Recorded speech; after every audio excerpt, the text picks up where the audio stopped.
All right, let's see here.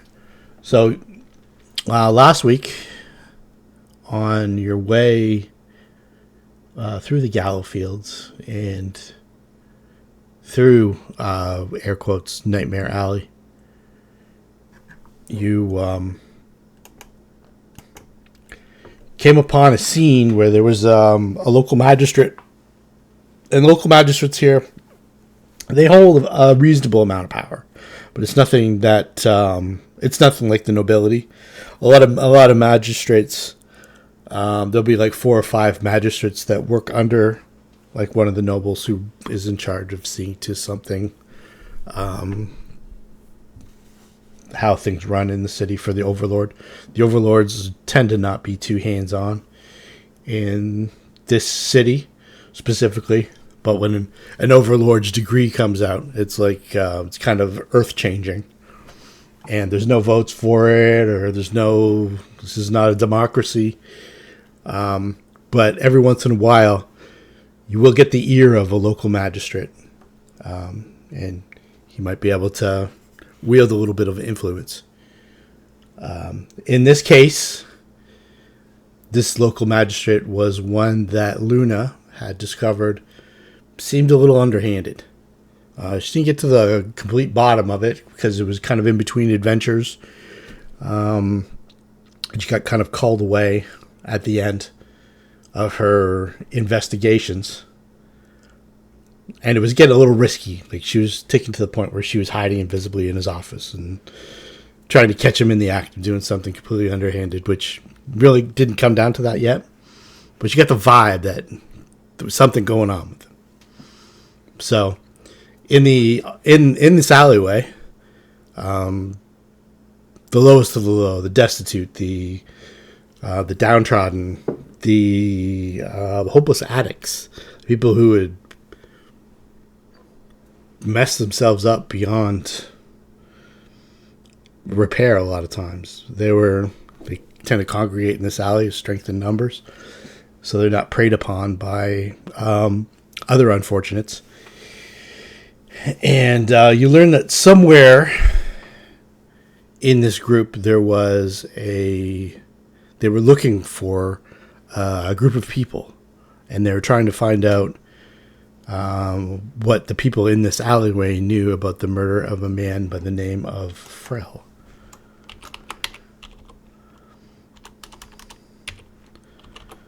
Somebody of some importance. The keen-eyed amongst you spotted a pair of people who looked uncomfortable, beyond the normal uncomfortableness, who were attentively looking for a chance to get away, which Asami provided. And you escorted them back to Zed's apartment, much to Zed's chagrin. Now they know where he lives. And then you found out from them that these people were part of a team that robbed a sort of underground temple. You didn't really find out temple to who or what, but it was there's a way they described it in a warehouse. Kind of seems similar to what you guys were looking for. The secret temple of Moglothar. Could it be the same one?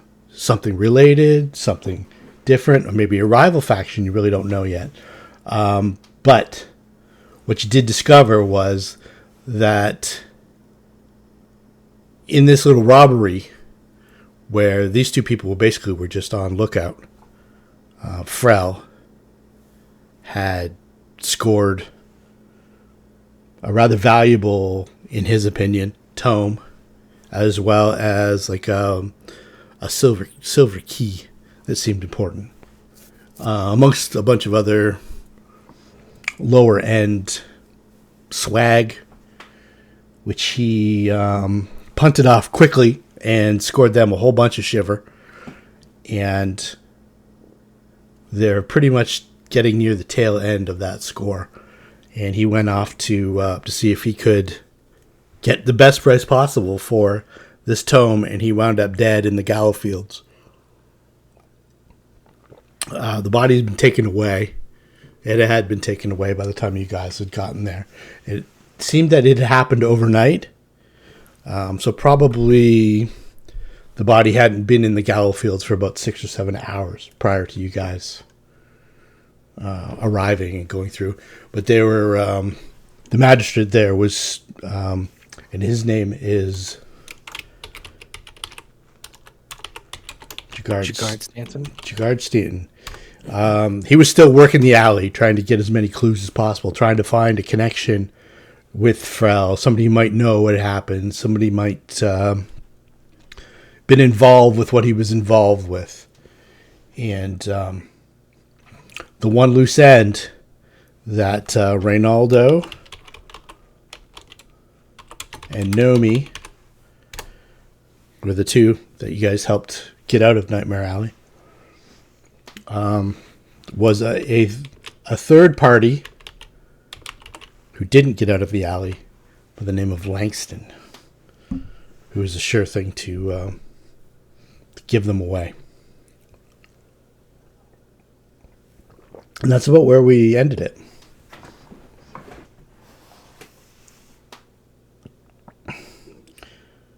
Raynoldo is, he seems like he mostly has his wits about him, but Nomi is fairly sick. You can tell that she hasn't slept in several days. She's got the shakes. She's got some sores around her mouth.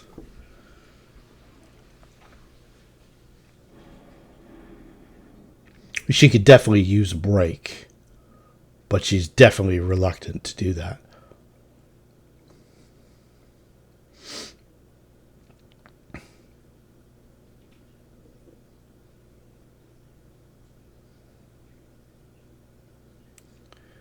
And Zed is kind of eyeing them warily. He wants to make sure that anything that he has around his place stays around his place. He wants to make sure that they're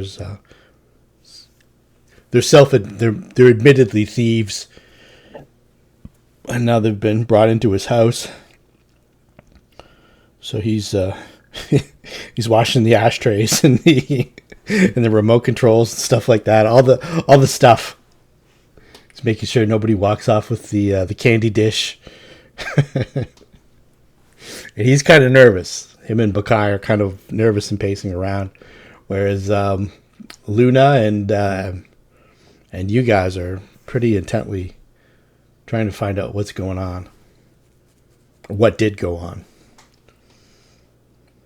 They seemed rather anxious or willing to help us with information, right? They weren't. Yeah, they weren't holding it back. They were thankful for you guys getting them out of the way of the law. They don't care if you guys know, but they don't want to be pinned. They don't want to be held responsible for Frel's death, because that might lead to their own death. Do we feel that they are responsible? From the story that it probably didn't do the stabbing or whatever, but I guess sort of in a way, because Frel was trying to score more shiver, and he was trying to get as much possible from the big book with the lock on it that they couldn't open, and the key. He was trying. I'm guessing that book is with him or his body, not with it was not. It was at the time of maybe at his death. Yeah. You don't know. Somebody probably got it. Yeah, it's probably floating around somewhere now. There was no talk of it. They just want to get to the bottom of Frel's death. Apparently, he was a person of some importance, or related to a person of some importance. I think I remember rolling knowledge nobility and flunking it hard. Yeah, and these guys didn't.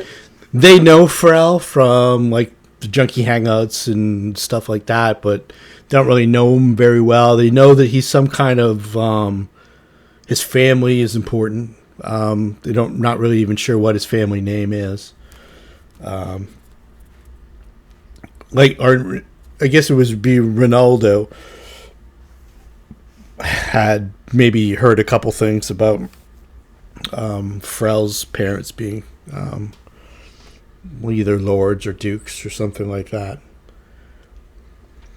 Which doesn't explain why Frel's running amok in the lowest of the low city, or lowest of the low district of the city.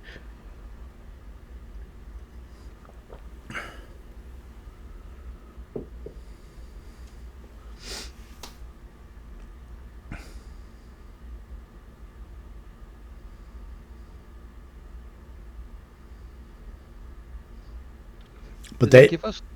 What's that? Sorry. You were going to say, did they give you the location of the warehouse? Yep, that's exactly what I was going to That's okay. I was just going to say, I was just about to point out on the map that they did give you the location of the warehouse, which was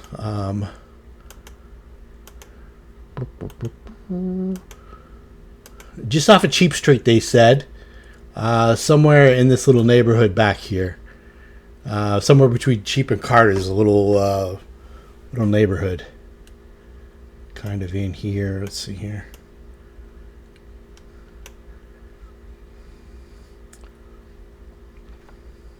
You know the neighborhood because it's the neighborhood where the Green Dagger gang was, in that old dilapidated merchant house. That was on Carter Street, right here.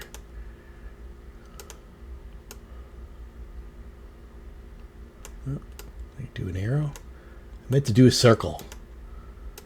I should just ping it. Ping it, man. All right, I'm gonna ping where the Green Dagger hideout was. You have to really blow it up. So he says somewhere in this area here is. Do you guys see on the map where I'm pinging and pointing and stuff? Oh, it's far north of Cheap Street. Okay. No, Cheap. Yeah, it's the north end of Cheap Street, just before Temple. I guess north of Carter, rather. Yeah, north of Carter, north of Hazy. You guys are down just off of Carter and Street of the Gods, I believe. No, pardon me. Street of the Thinkers. Yeah, wherever Zed's house is. Yeah. So it's not that far. It's probably about a 10-minute walk. Which, yeah, between the gods and the thinkers. Mm-hmm.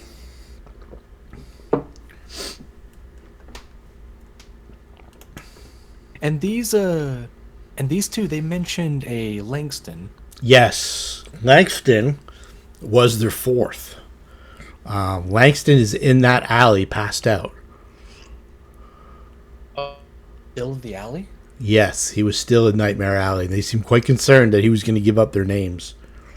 Nomi's not so much because she's kind of scratching and itching and shivering and stuff like that. But Raynoldo seems pretty concerned that Langston's going to give them two up.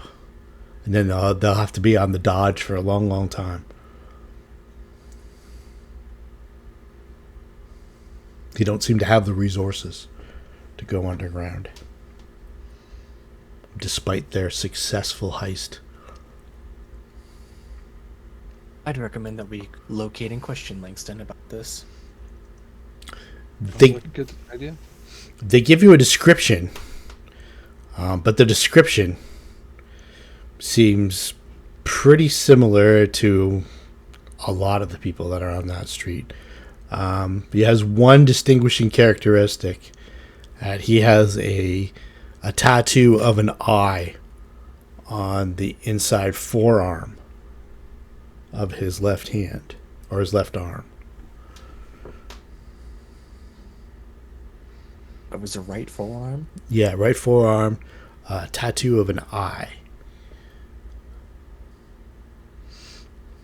They said when they last saw him, just before they made their escape with you guys, he was resting up against the Swan Row Courthouse. He said quite near the front doors. Or the back doors now, I suppose. Nobody goes in that place.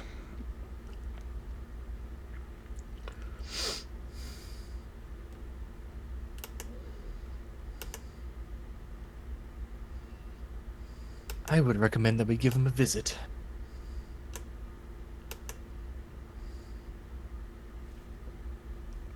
Zed kind of pulls you guys over and says, "What do we do with these two?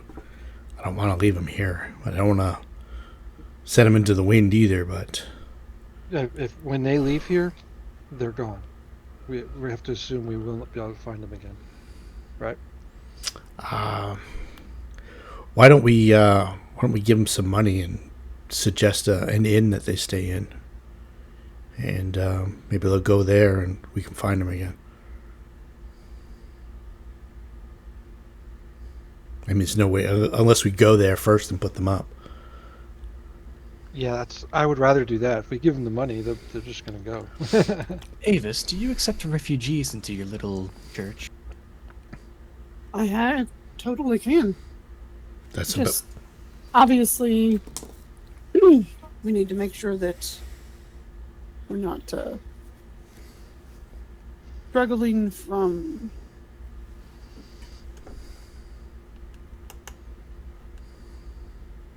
Yeah, there's just some rules. Yeah, you're pretty sure that these two aren't dangerous. Mm-hmm. No, I'm totally glad to have them in. It just you got to stop the. We can't do the shiver anymore. Okay. If you wish, yeah, that's a big thing. I'm happy to help you, get you a new safe place, somewhere warm to eat and to have a purpose. But you have to let me cleanse you. Stop being sick. Can you make the dream stop? I can make the dream stop. Oh, you can you? That's what I understand I do. Okay. Let's get a diplomacy roll from whoever's got the best diplomacy, and then I'll allow two other aid and others. And the DC is 25. Well, I got plus 10, plus 14. Excuse me. So. Let me check my diplomacy. I have a +5, so not me. Let me check my diplomacy. Or even I'll allow intimidate as an aid. Intimidate, you say? As an aid another. How's Right. 34? That's pretty good. All right.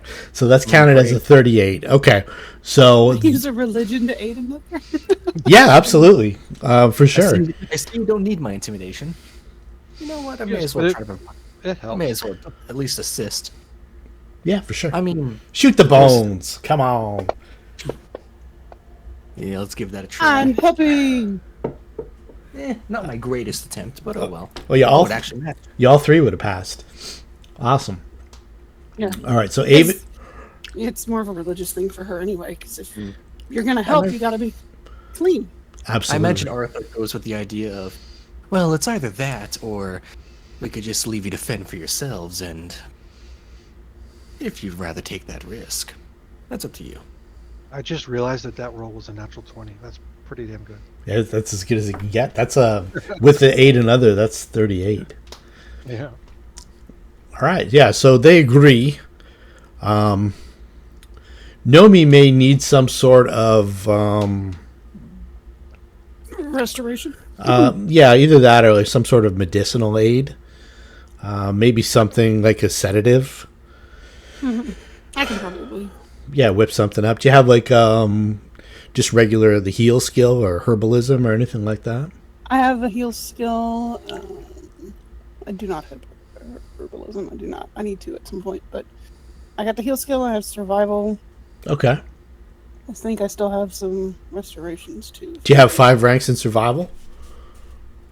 Maybe click that thing. That's abilities and skills count on. I have 2 ranks in survival. Okay. Well, if you can beat a DC 15 in a survival check, I'll give you +2 to the heal check roll to craft some sort of sedative. All right, you tied it. Very good. Okay, so Heal. Yep, heal. And you can even leave the directions with one of your peeps. Yeah. How to do that, and that way it won't slow you guys. That look good to you? Yeah, that looks good. Let's see. So you go through the probably you can go through the back neighborhoods here. Stay off the main streets,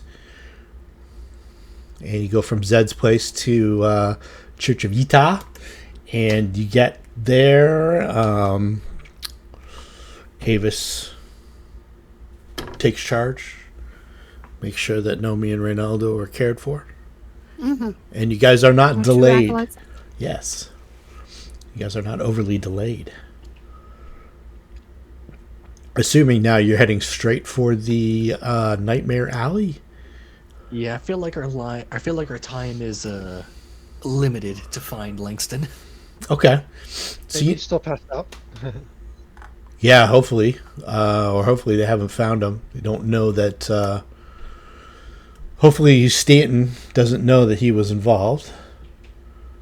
Okay, so you go from where you are now on the main map to the Street of the Gods. You cut down through some back alleys and get up to the Beggar's Alley, formerly known as Beggar's Alley. Now they're calling it Nightmare Alley. And you see a gentleman slumped up against the Swan Row Courthouse.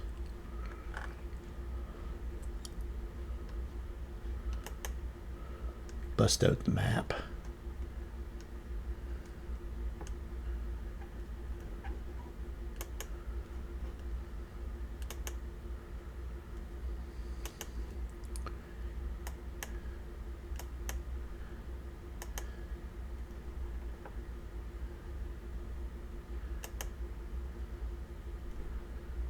All right.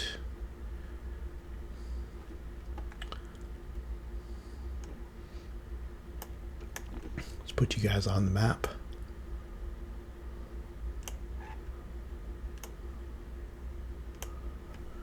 And here we go.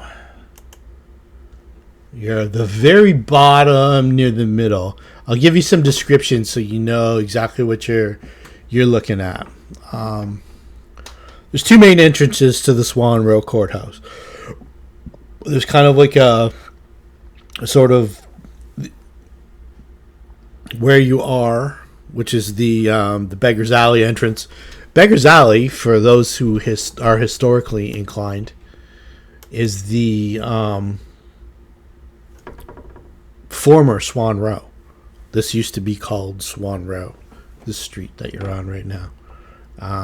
And then once the courthouse went derelict some 10, 15, 20 years ago, it just became known as Beggar's Alley because all the transients would gather here. And it's not.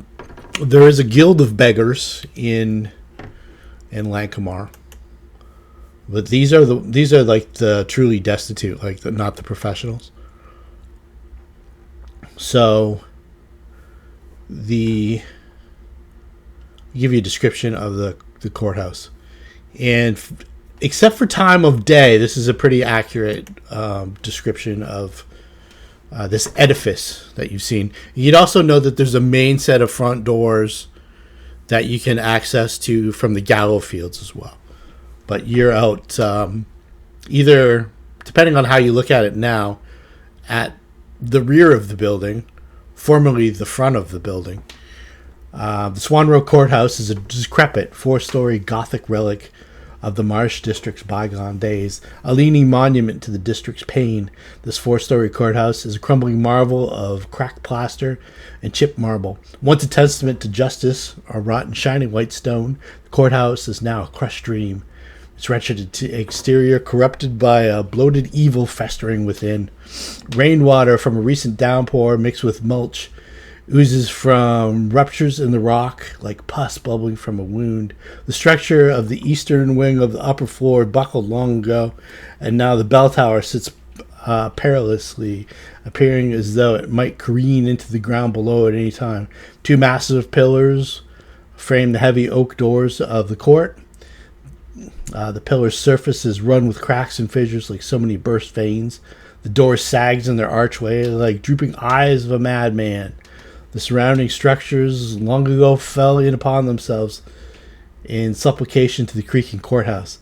A salt wind blows from the inner sea and rakes across the tangled weeds of the gallows field. The whole building groans as the wind blows, its tortured lamentation fading to a rasping hiss as the wind ebbs. This croaking murmur never completely fades away. And it's also the murmur of the people as well. It's almost like a din of people just trying to keep each other awake. In this alleys, they're kind of like huddled together and taking drugs and doing whatever they can. Now that we're here, as a quick precaution, I'm going to go ahead and put a mage. Before we fully get there, I'd like to put a mage on myself. Absolutely. Just in case. I would imagine Zed would probably do the same. Yeah, I think Zed does that on Baccae often. I believe so. Let me see what Zed's got here available. Not himself. And I think you could hear in the distance that wah wah wah. Luna comes through the mist to the sounds of "The Wizard" by Black Sabbath. Or maybe not. Or wandering maid. I think Naz is here, is what I'm saying. All right. Let's see here. One spell.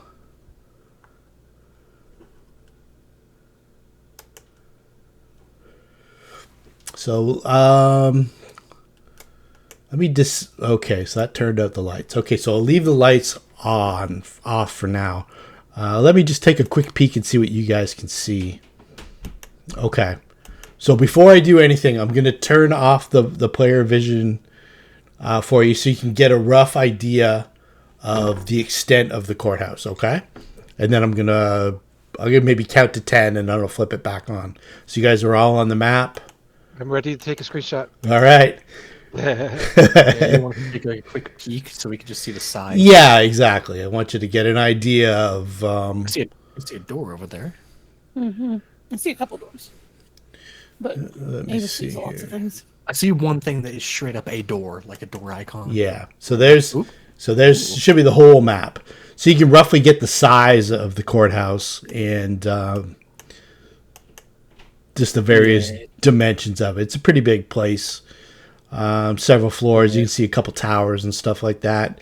And you guys, the front door is just off to the left of where you guys are. So I'm going to put the line of sight back on. Yeah, I'm assuming, how do I do ping? There's a little ping button. You have to go up and toggle on the toolbar.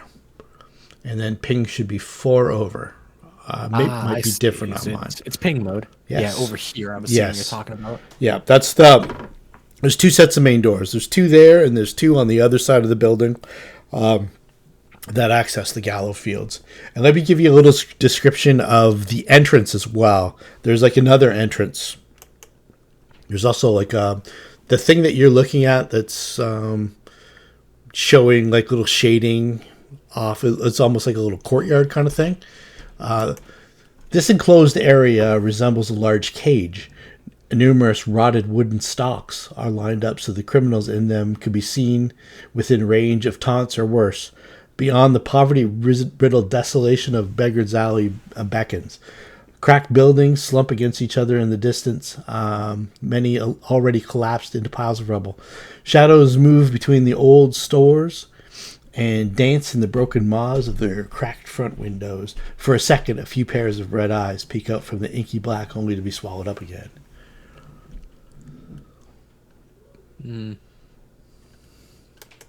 Yeah, and we see that man in front of us. You do see that man. He's asleep. He's out of it, but he's twitching, he's jerking, and you can see Jegard Stanton is now at the far end of the alley, almost out of sight. It kind of juts up to the north and around back out to Carter Street, I believe. So he's almost made his way all the way through. It's almost to the point where he might be gone if you wait a little bit. It seems like he's exhausted everything that he's attempted so far.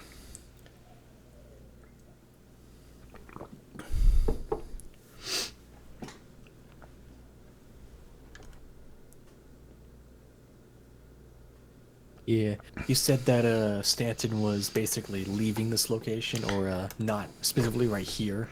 Yeah, he's way down to the other end of the alleyway. And if you maybe delay a little bit, like maybe 10, 15 minutes, he's either going to start working his way back down towards you, or he's probably going to leave. Because when you guys were here earlier, he was working down to the east. Now he's all the way to the west. He was working down towards near where Wall Street was. And this is where you guys made your escape from. And he's worked his way all the way almost to over to Carter. Yeah, for the rest of the party, do we want to just act now, or do we want to wait and see if he leaves or if he cuts closer? Stanton does. Because Arthur's fine with either option. Are we on the same day? We haven't rested yet, so anything we've spent is still spent, right? I don't think you guys have really done anything other than what did you do? I think Luna's the one who really spent stuff like an invisibility here and a couple. Yeah. I think I spent a little bit of healing, but not very much. Yeah. I have 2 bardic performances checked off. So Yeah, you did that for distraction, I believe. Yeah, that's right. Yeah, we're mostly fresh. We got most of our resources. Yep. I'm good with whatever y'all want to do. If you think that he's going to be a hindrance, then we need to avoid him. If you think that we could take My main thing was in 15 minutes he'll either get closer here or he'll leave. We don't really know what he's going to do. And if it gets closer, it might inhibit our ability to speak with Langston. We're observing him, right? Well, you can see his group of guards. Is it reasonable to think that I could sense motive to determine like where he intends to go? You can give me a sense motive, and I'll maybe give you a read on his mood. That might give you an indication. Okay. Yeah, he seems like he's his patience might be wearing thin. Yeah. He might be frustrated. And he might be at the end of his rope. He's shaking his head a lot. He's even starting to get maybe rough with the people a little bit. He's talking. He's kind of agitated. Every once in a while, he'll not a full kick, but just kind of like a little boot to the leg. Hey, wake up! Hey, wake up! We need to talk to you, kind of thing. And you getting the idea. He's kind of near his end. He's kind of had enough. He hasn't gotten very far in his investigation. Put message on the group and indicate I share those feelings. Hey, I'm observing him, and this is what I think. Exactly what you said. Can you message all of us? Because if you can't, I do- can link another Yeah. message. If I don't do Baccae, that covers everybody. I can do 5 right now. Yeah, and Zed can, That's why I out was... of character, Zed can speak with Baccae telepathically, right? You can do that with your Eidolon? Yeah, I'm pretty sure he can. I'm not 100% what Zed can and Right. can't do. That's why I would leave her out, is just for that reason. Yeah, Once we I- know she's something. There's some sort of connection there. Yeah, I think. Well, we've seen her go poof before. Yeah, you've seen her go poof before. And Zed's trying to control her mood in here too. He's not so much watching the alleyway and the people and the surroundings so much as he's watching Baccae, because Baccae may be at the point where like there's an aura in this area and it's palpable. You people who aren't attuned to it can actually feel it. There's Popoff wrote about it in his notes that there was something to this place that So, he. question. Yes. Now that you're on the aura, because I exude a chaotic good aura as a war priest, would that counteract any of the effects potentially on Baccae if she's that close to me?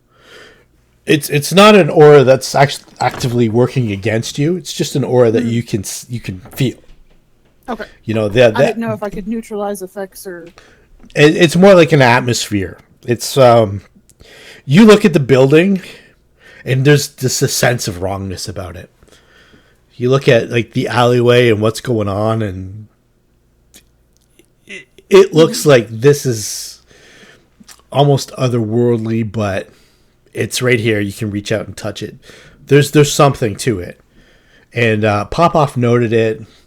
how many months ago was that in his notes before he passed away, that there was a palpable feeling of dread around the Swan Row Courthouse specifically.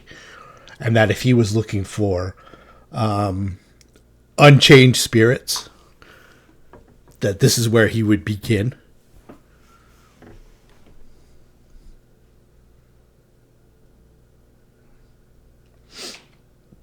Remember in his correspondence with the other wizard by the name of Axum, there was a back and forth where Axum was insulting towards Popoff, and Popoff was just trying to get a little bit of information. But they had like a kind of like a back and forth where Popoff used this place as like an example of his knowledge with regards to necromancy. Just to kind of give himself, kind of gird up his status with the other wizard that he was corresponding with. Did we find a body we suspect is Langston laying against the wall here? Yes. You can see a man. He's laying there. He's twitching. You can definitely see the eye tattoo on his arm. He's got like almost like a wife beater shirt. I don't know for another name for it. It has the same connotation, yeah. Yeah, like a tank top kind of deal. He is out of it, right? He's either really sick or he's in the throes of some sort of nightmare or something. He's going through something. Would he be to just the casual person walking past? There's not too many people walking up and down this alleyway so much as everybody's kind of huddled in their own spots.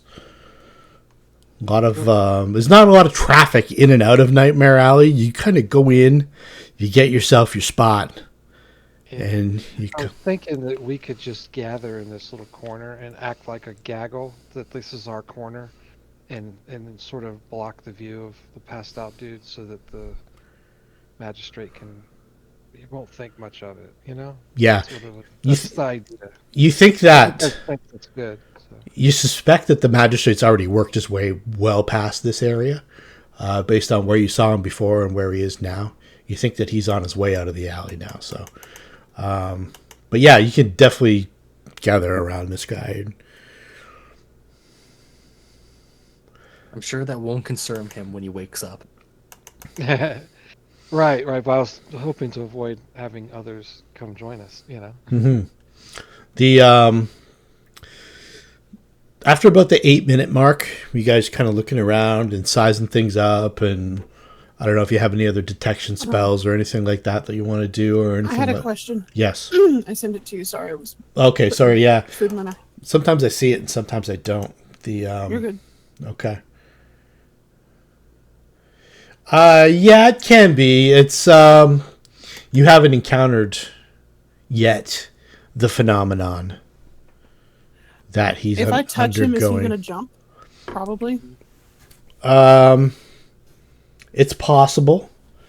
You might want to consult with your comrades. They saw something like this at one point. I'm waiting for. Because at this point, she's going to try to fix him. Okay. So It's, if she believes his nightmare is a fear response, she's going to cast Bless him. Arthur and Asami, you guys have seen. He's not quite as bad as when Lord Denal was dosed with the pure dose of trance, where he was thrashing around and having almost like a lucid dream, where you could like mentally communicate with him with the message spell via his dreams. Right. He did that to me. Remember? Yeah. Yeah. But it's not dissimilar to that. And you think that based on like the little shiver vials and stuff like that you see around, that this man tried his hardest to avoid going to sleep. And now that he's asleep, he might be hard to wake up.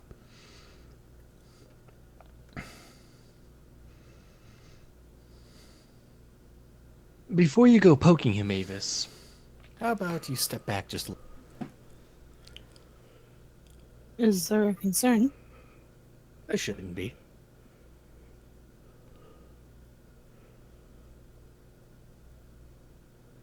Because there is a chance I can fix him. Before you go around and using your before you go around and using any of your reserves, let's try this first. As Arthur's going to go ahead and bring... Arthur's going to go ahead and bring and connect himself with a message to Langston. Okay. I'm going to give Langston a will save. What's your DC on just a non-fear effect kind of spell? Like divination or something like that? That's a good question. Let me check.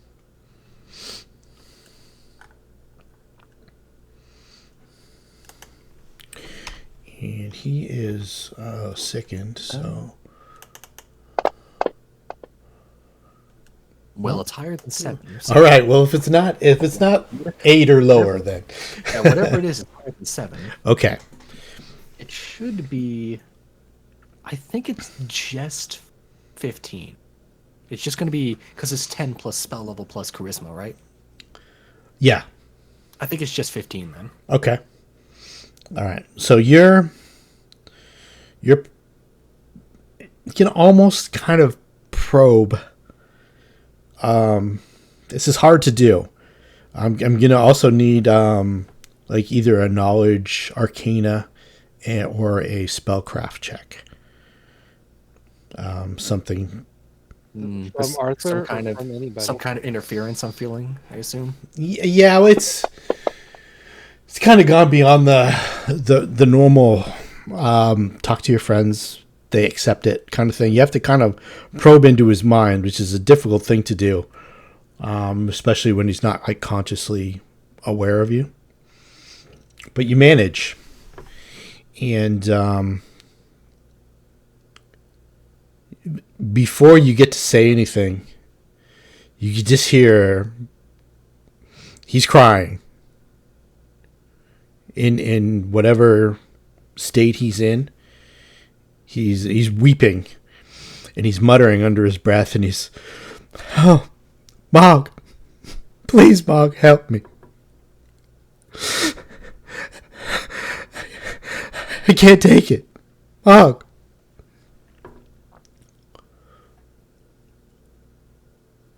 Save your tears, Mr. Langston.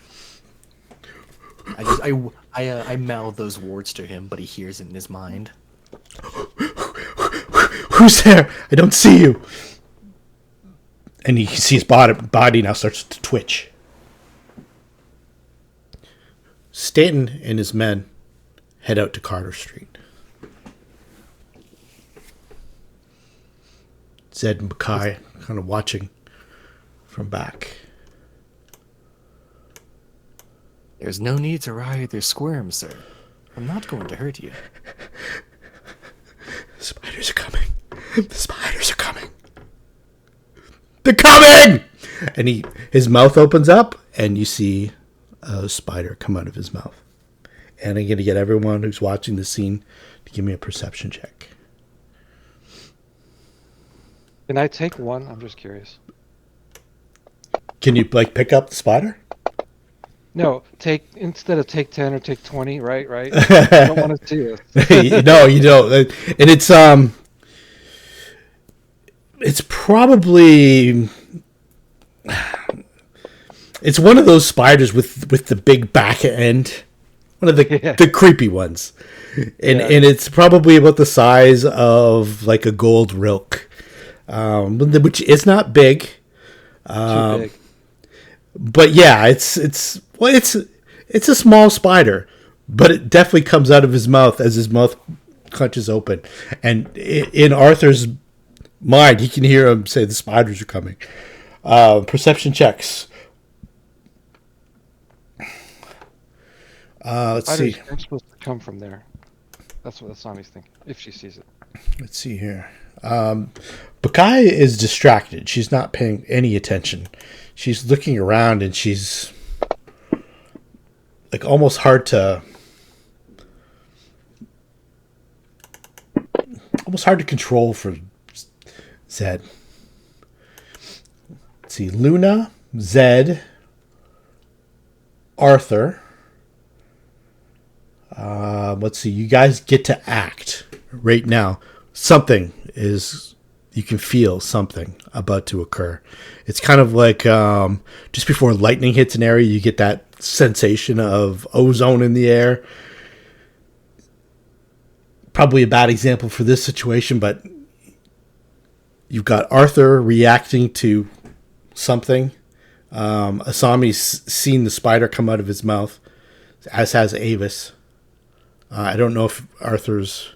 I'll let you guys... You got one action each.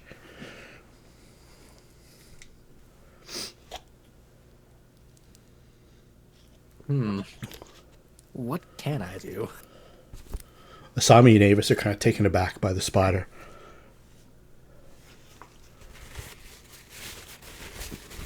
Aevus is unstable. If you have anything you could do, I recommend doing it now. Luna goes big.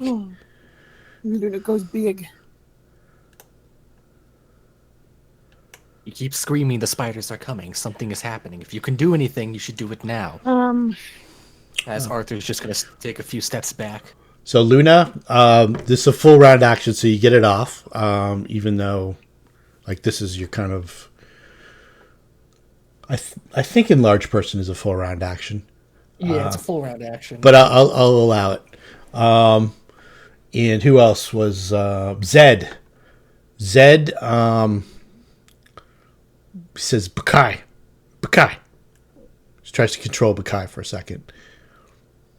All right, I'm gonna get everybody to roll initiative for me. Oh, are Aevus and Asami not doing anything? They didn't beat the initiative on the perception check. Perception, Yeah. Oh, they didn't. Okay.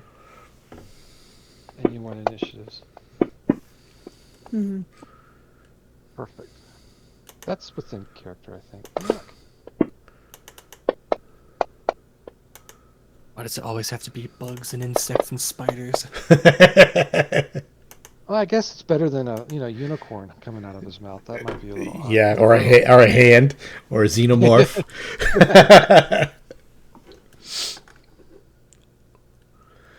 Says Arthur, what's happening?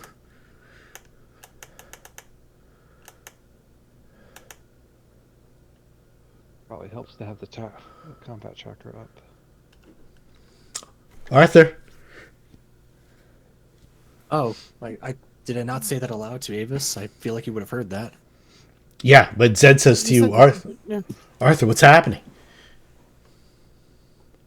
He keeps screaming that the spiders are coming. I think you can clearly see that. If you have anything you could do, I recommend doing it immediately. All right, so Zed says, watch out, Aevus. And he casts Acid Splash. Oh, he might not have it. Yeah, he does. He always has it.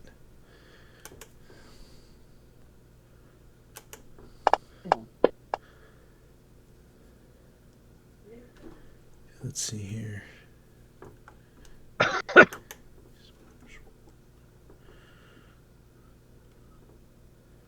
Okay. And he kind of like flicks out his wrist and hurls a blob of acid off the wall of the courthouse, and it kind of sizzles and hisses a few feet from the head of Langston, and he kind of curses like he didn't really get his spot. Arthur, you can see more spiders are coming out now. It's clear that there's going to be a swarm forming. Yeah, I wonder if I can stop it by breaking the stream.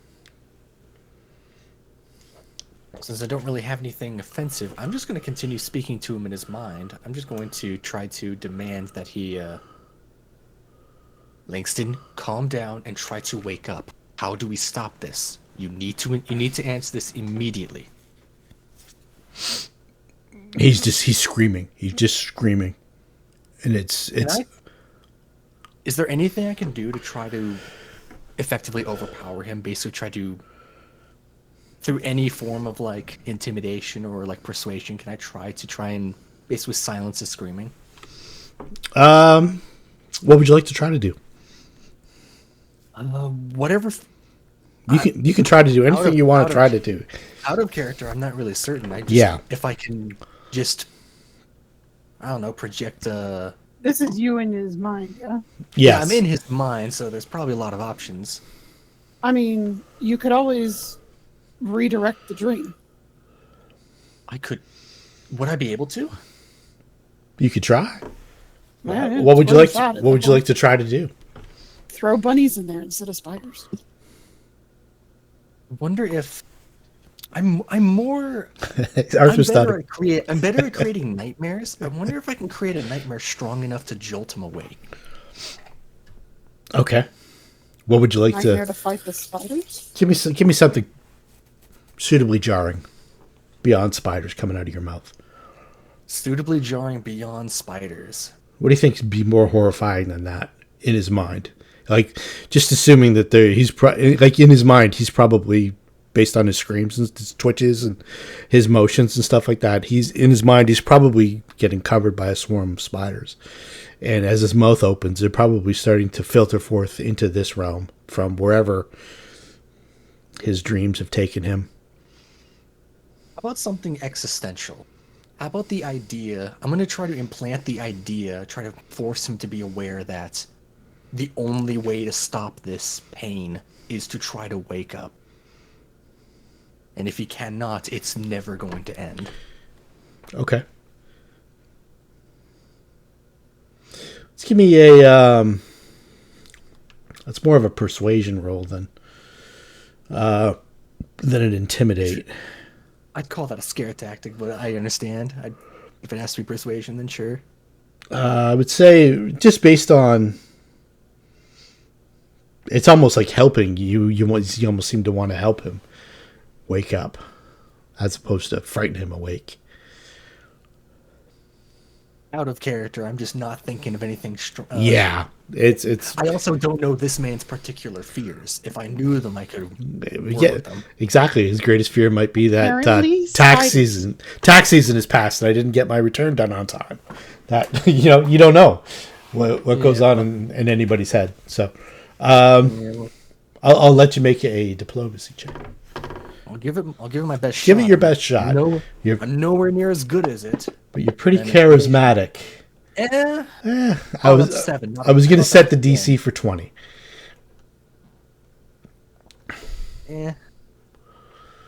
So you can't really break through the screaming and the twitching and stuff like that. You think he might wake up on his own, but you're not 100%. Just the way he's convulsing and stuff like that, there's no way he can remain asleep for too much longer.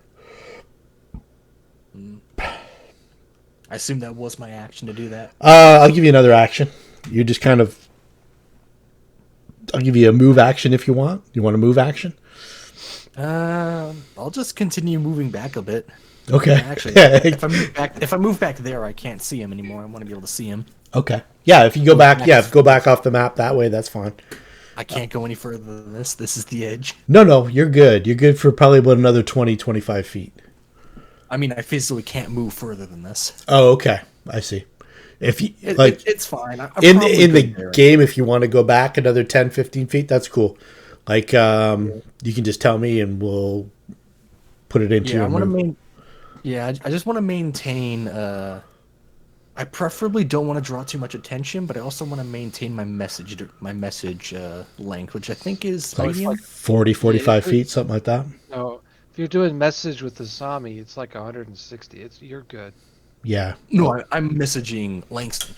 Okay, I don't know what that distance is. I think it's 100 plus 10 feet. Yeah, in so you're total, fine. so You can go back as that's far as you 150 like. feet, I think. You're fine. You can go back as far as you like.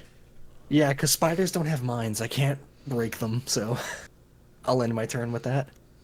All right. I gave it my best shot. So at that moment, you're not sure whether it was your attempt to wake him or not. But Langston's eyes open and his jaw extends as far as possible, and spiders are streaming out now onto his chest, onto his shoulders, over his face. He's twitching. He's awake. He's trying to scream. He can't move his mouth. Asami, So this is not one spider. This is swarm. This is definitely a swarm that's forming. Yeah. So he's clearly awake now, and it's not stopping.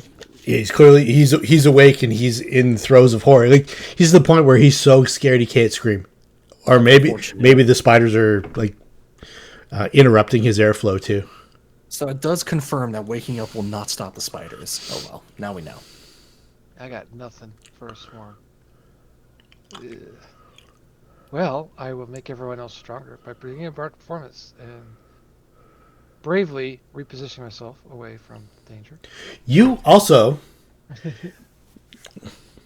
give me a perception check, Asami. Okay. Find it again. When the spiders burst forth from Langston's mouth, like en masse. So you actually turned your head away. Yeah. Okay. But there's First spider was enough. Nope. You kind of feel like cold on your skin for an instant. And any other reactions, or almost like you ever walk into a dark room and get tickled by a spider web? Yeah. Yeah, that kind of creepy feeling. That just happened. Okay. So, where is it? Bardic performance, inspire courage. Click on. You guys feel better. Certainly, this is something y'all can handle. Eek. I was gonna do something cool, but it's a swarm. I don't really have much to do versus swarms, so you guys got this. I hit the down arrow. Yes, So should have gone to. it did. Okay. All right. So I am going to. I see. It's the spider's turn. Oh, they're not in. They're not in this. Okay. Not Or at least we did. quite. So that's what happened.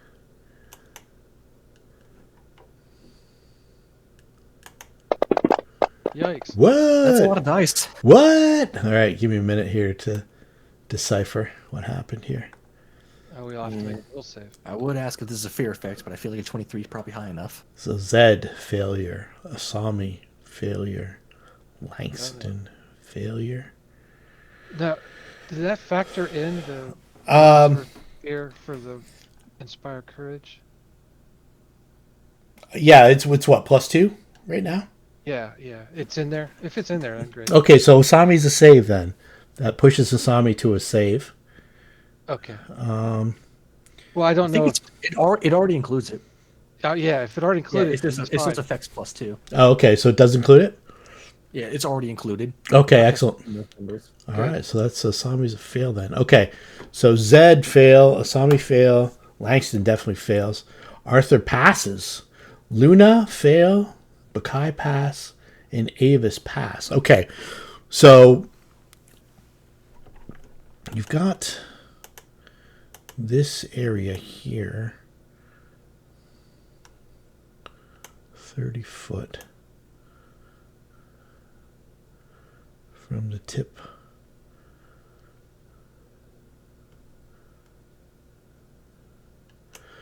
So Arthur, you might be beyond it anyway. It's if you're like 10, 15 feet back, you should be okay. Let's see here. What is the effect for...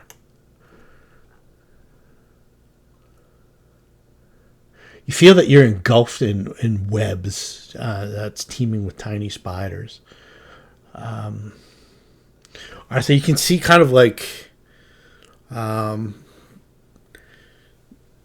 It looks like almost like an area of like mist that's coalescing into like a giant, the web of the biggest spider you've ever seen in your life. And it's kind of like enveloping all your friends. Aevus seems to be able to maneuver in it, as does... Am I aware this is something that tried to attack my mind? Consider the fact that we made will saves? You can make a spellcraft check. Yeah, because I'm wondering if this is an illusion. Let's Or get some a form of enchantment effect. let's get a spellcraft check. Yeah, I'm just looking for it real quick. There it is. All right. Nah. The DC was 15 plus the spell level, so that's not high enough for Arthur or Asami. Luna, you're captured in the effect. It's like a web spell, as far as Luna can perceive. These swarming spiders might be just something that's something based on. You guys have never encountered a haunt in this game, I don't believe. This kind of feels like a haunt.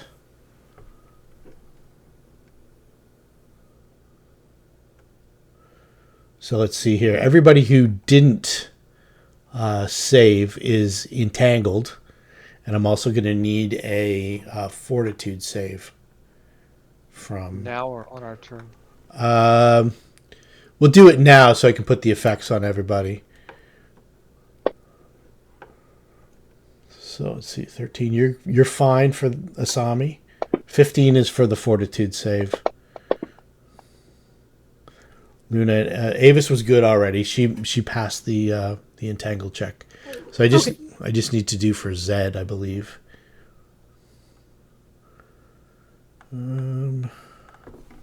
Yeah, Zed failed. So let's see here. Zed. Fortitude. Where are you?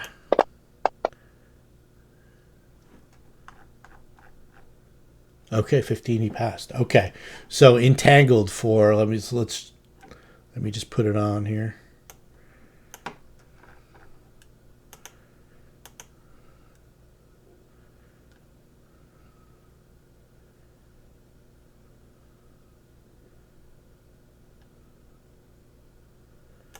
All right, Zed. Arthur's good. Asami's entangled. Aevus is good. Luna's entangled. Baccae is good. I think that's the extent of that. Arthur, you get the feeling that something's not quite right. And Luna, you know that this is some kind of web spell, but not anything that you've been familiar with in the past. Aevus. Oh. The spiders are coming out of his mouth, right? Spiders are coming out of his mouth, and they're forming a swarm, which will, like, if you get them, like, they're in the game right now. I'll put the swarm on the map. They haven't acted yet. Can you see that? Yep. Okay.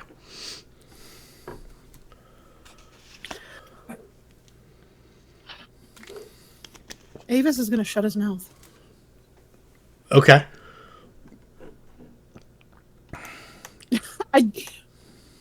Because I can't cure him because it's going to take me 3 rounds to do lesser restoration. Okay. And I don't think healing him is going to fix anything at this point. All I right. can heal him from dying, but I can't heal him from spiders coming out of his mouth. So I need to know what I need to roll to close his mouth. Let's. Or if I have to use my fist of the earth to close his fucking mouth, I will. Yeah. Stop it! Okay. Destroy its head, then there's no mouth for anything to come out of. Yeah, I kind of know that, but I wasn't sure if we were wanting to keep him alive or not. I mean, Or keeping I him did that. alive, it's preferable, but not required. Okay, because right at this point, Aevus is like, no, he needs to shut up now. Okay. Give me a grapple check. So let me put prone on him first before you do that. Okay. Let me remember how to target. Let me Push my target button. let me move the swarm so you can. Yeah, let me target him. Let me move him out of the swarm. He's still in the swarm, but I just for his and I was gonna put what on him? Prone, yes. Prone, yes. All right. So what do I roll for? Just a CM on page 2, combat. CMD. Yeah. Okay. You want to move him closer so it doesn't yell at me? Oh, it's okay. Okay. That's fine. We know he's under the swarm.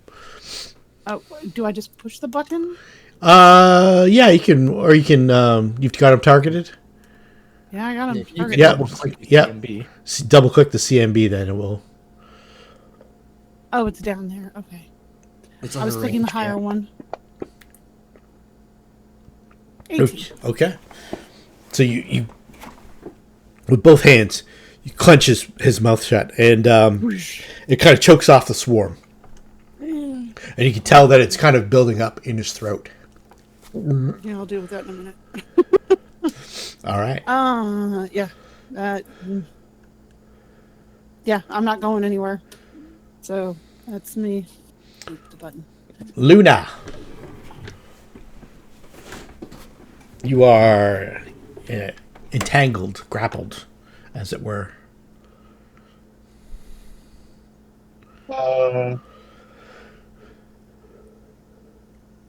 I'm grappled or entangled, or I can't move. Yeah, you're held fast until you get to you're like in a web spell. Oh, I made the fort save. No. You made the fort save for the nausea effect. Oh, okay.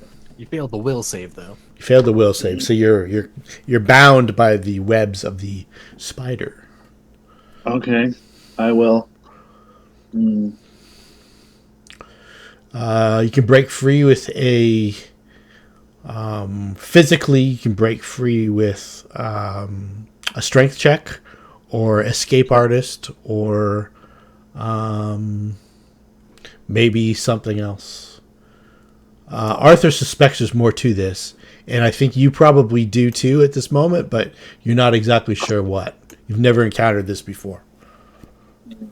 Lucky me. Oh boy. I'm gonna try and break free from All right. the chain. All right, well that's enough to break free. Yay.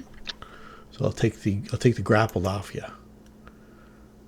So you can move at half speed through the web if you want, or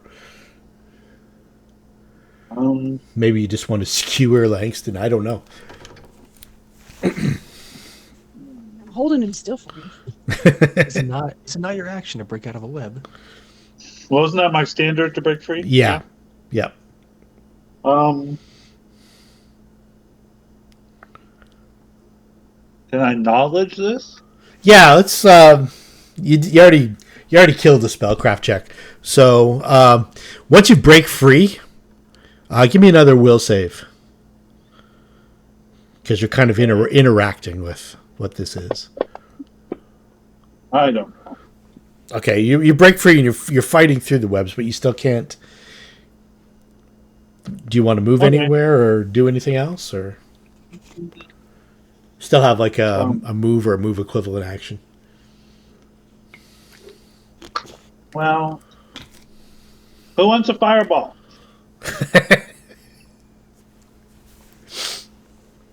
Crickets. I mean, I should be okay if you want a fireball, but the building's kind of unstable too. But just letting you know. It'll Okay. make some noise. Fireball's incoming. Get out of the way.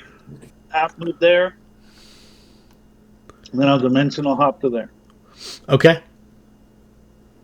And you can see through those bars too. Those are I don't know what you're. okay. Yeah, those are like metal bars into a courtyard. Everybody get out. Fireball gonna hit you.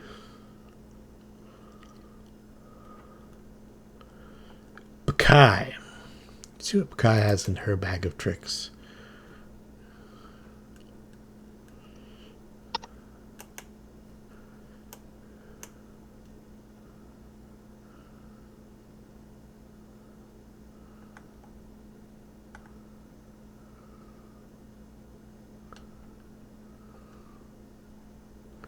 All right, she moves out.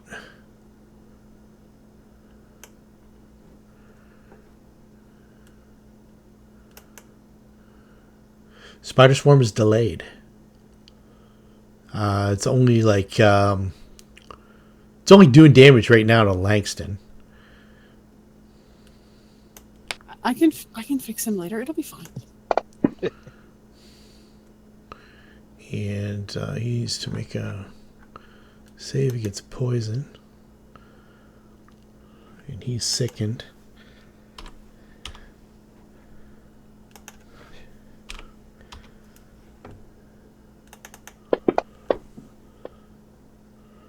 And he is, let's see here.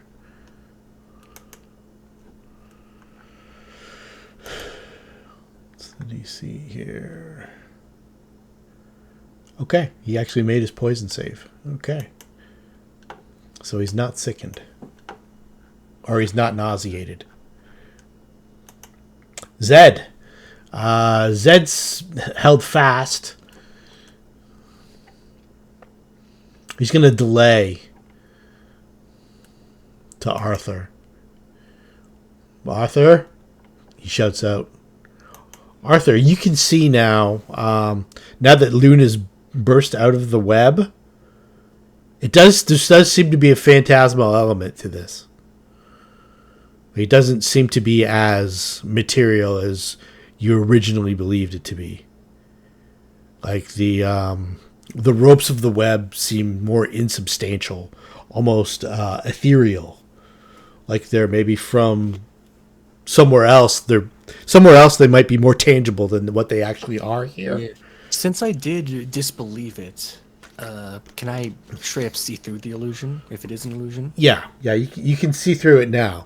You can tell that it was an actual effect that came on, and it was definitely pinned from Langston, from his interactions wherever his mind is, and it did manifest here, and it is actually physically affecting right now Asami and Zed.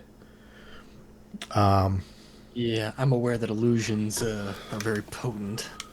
It's an illusionist. And this one seems more potent than any you've encountered. The spell... Almost like a shadow spell. It is a 4th level illusion spell called... no, that's the wrong one. I believe it is 4th level, though. 5th level illusion spell called Phantasmal Web. And Luna, you can sense now that like you've burst through these webs and stuff like that. There's none that are on your body anymore. Whereas if there were actual physical tangible webs, they'd be all over you. You'd be caked in little spiders and stuff like that. But you don't see anything now that you've emerged beyond the periphery of the spell, or the haunt, as it were. Yeah, I'm going to go ahead and quickly inform everybody that whatever you're seeing, it's not real. It's just a phantasm. Arthur, you get the effect. You get the distinct impression that this phantasm can be affected by a force effect, and same with you, Luna. Like a magic missile or something like that would probably do damage to this. You guys haven't encountered haunts before? This phantasm? Yeah, it's incorporeal. It's almost like a ghost web. This is a different kind of haunt. A haunt. It's no traditional illusion. It's not a traditional illusion. It's not a traditional haunt. If you've ever encountered haunts in a Pathfinder game, they're supernatural effects that spring forth in certain areas based on whatever phenomena is occurring. This seems like it's got those elements to it, but there's definitely more ephemeral kind of feel to it as well. Almost like it's almost like a nightmare made real. And you get the effect, or you get the you think that you could probably hurt it with like a magic weapon or a cold iron, something cold iron, something silver might affect it. Yeah. You might be able to physically, like a ghost or a spirit, like those things that you've encountered.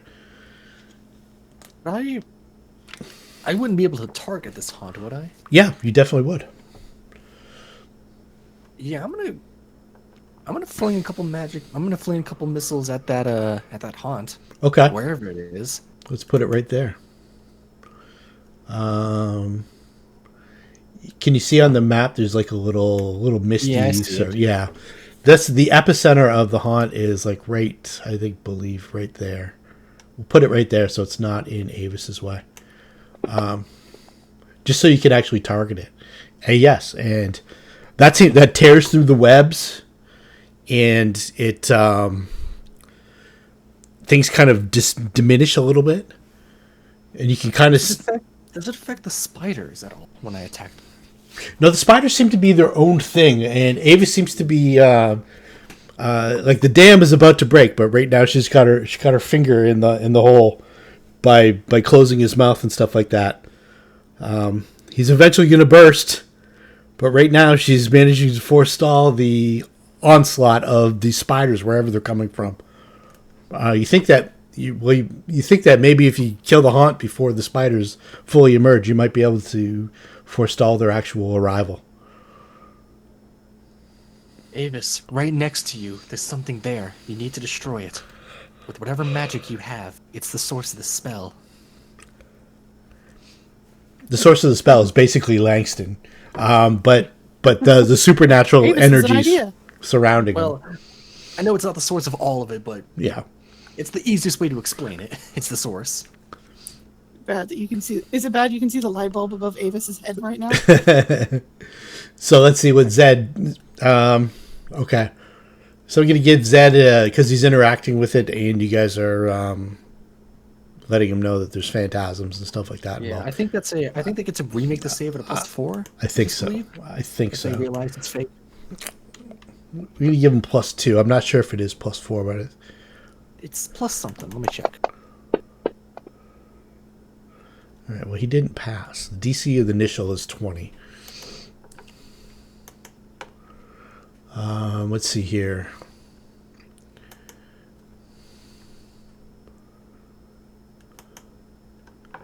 If any viewer successfully disbelieves an illusion and communicates this fact to others, each such viewer gains a saving throw with a bonus of +4. +4. Okay, so that puts him at 19. Still not quite enough to break free. If they fail that second saving throw, there's nothing they can do. Like, their mind believes it, no matter how many facts they're given. Yeah, that's where he's at. So let's see. You know it's an illusion, but you can't dispel it. And he's just gonna try to break free, but he's caught. You can see him gesticulating that he can't move his arms and his legs. He's caught. Langston's gonna try and break free. I just said, saying, like, doesn't feel like an illusion to me. Feels pretty real. There's spiders in my shirt. Let's see here. This is going to be.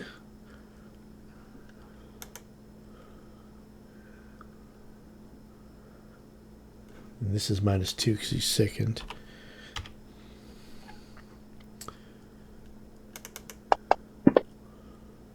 Okay. Is your CMD better than 1, Aevus? Yes. Okay, so he can't break free. Asami. Does Asami get a chance to do a new will save? Yes, he new will save at +4. Okay. That's not an action, though. That's right. It's just immediate. Yeah, you get to do it. Okay. Yeah, you can feel that Once there's you're like aware an of the intangible element to this. And you can also you get the vibe of what Arthur's trying to get across. And that kind of what Luna sort of observed, that like this area, you can attack this area. But Yeah. Is it reasonable to say that if you don't believe the illusion anymore, you can end your turn within the ranks and don't have to make a new save? Or Yeah. I mean, yeah, once you disbelieve it, Once you it's just disbelieved. yeah. Good. Well, Most illusions are just one and done. If you don't believe them, they do nothing to you. Mm-hmm. My Most of the next- shadow illusions. My next question is, I'm targeting the haunt now, right? Dream haunt. Is that considered an object or a living creature, or none of the above? None of the above. It's like it's like a supernatural trap that you can damage, has an armor class. It's basically an incorporeal creature and a trap all rolled into one. So I wanted to use word strike, and it has different damage based on if it's living or an object.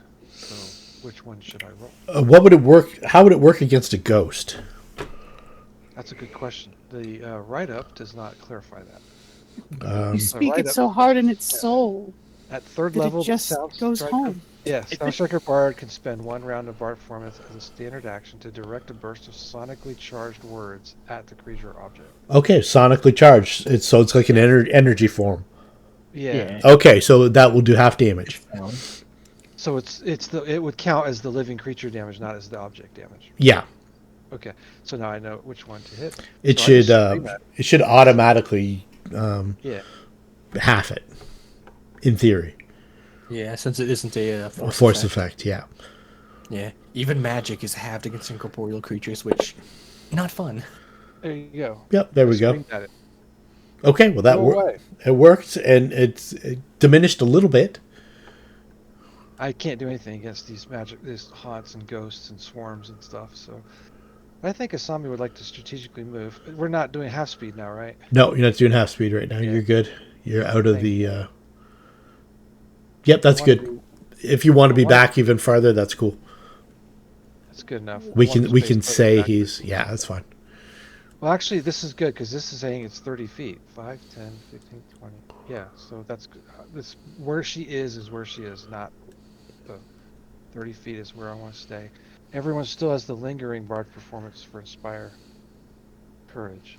Okay. So that's still ticking, and I think that's her turn. All right, Aevus, you are up. Okay. You're Is there anything I need to do to keep a hold of his mouth? just keep holding it. You make another CMD check, but I think you have +4 on top of this. Yeah, my thought is though I want to fervor Okay. and do the AoE explosion. That Okay. doesn't take up any arms, does it? As far as I know, not. Let me look at fervor real quick again because it doesn't have the descriptor. Yeah, if it doesn't say it takes. It just says call upon the power of the heel of your faith. I think it just sort of happens. Yeah. I'll let It you burst forth from me. I'll let you maintain the Maybe grapple. yeah. You need me to roll to maintain the grapple? Sorry. I think by this point it's pretty much automatic, but you can go ahead. Let me put sickened on him first before Doesn't he just need to keep making checks until he succeeds, or do you have to actually keep maintaining your grapple? I think you have to keep maintaining it, but I'm not 1,000%. Grapple is rules are always weird. Yeah, they are. Give us No matter a what give us a system shot. grapple- What's the worst thing that could happen? I rolled a 2. Roll 2. I think that's still good though. I think you're good on anything other than a 1, Okay. which can still happen, I guess. But it's yeah, because he's sickened, he's prone. You're grappling, you get another +4 on top of Basically pushing him into the wall and keeping his mouth. it. Yeah. You must continue to make a check each round as a standard action to maintain the hold. Oh, okay. So that forestalls the fervor effect. Yeah, and if your target does not break the grapple, you gain a +5 circumstance bonus made against the same target in subsequent turns. Okay, so +5 instead of +4. So basically, the choice is maintain the grapple or do the fervor. Fervor, you can do a free action for some stuff, can't you? Or a swift What about action. a swift action? Yeah, Fervor's swift, isn't it? if you can do a swift action, you're good. I can expend a use of fervor to do a swift action and cast a spell. Okay, casting the spell is an action. A war priest can expend 1 use of this ability to cast any one war priest spell he has prepared with a casting time of 1 round or shorter. When cast this way, the spell can target only the war priest, even if it would normally affect other or multiple targets. Okay. The spell casts ignores semantic components and does not provoke attacks of opportunity. Does not need to have a free hand to cast the spell in any way. Okay, I'll allow it. So you wanna fervor the haunt, the dream haunt, or do you want to try and cast a spell? Or I think you need to have okay, maybe yeah. I don't know. Yeah, it would be one that would normally affect just me Okay. and have a casting time. I hate that spell is not there. Okay. Because I had to re-update stuff. Oh, okay. Yeah, the source. So I'm missing the source Okay, so yeah. for my blessing. What's the I'm missing the source. what's the spell? It's under protection. It's increased defense minor. Let's see if I can get him to break it. Increased Saving throws, sacred, but it's not gonna. That's not gonna help me. Yeah, it's something that would normally affect just me. I don't know if curing him was gonna help me.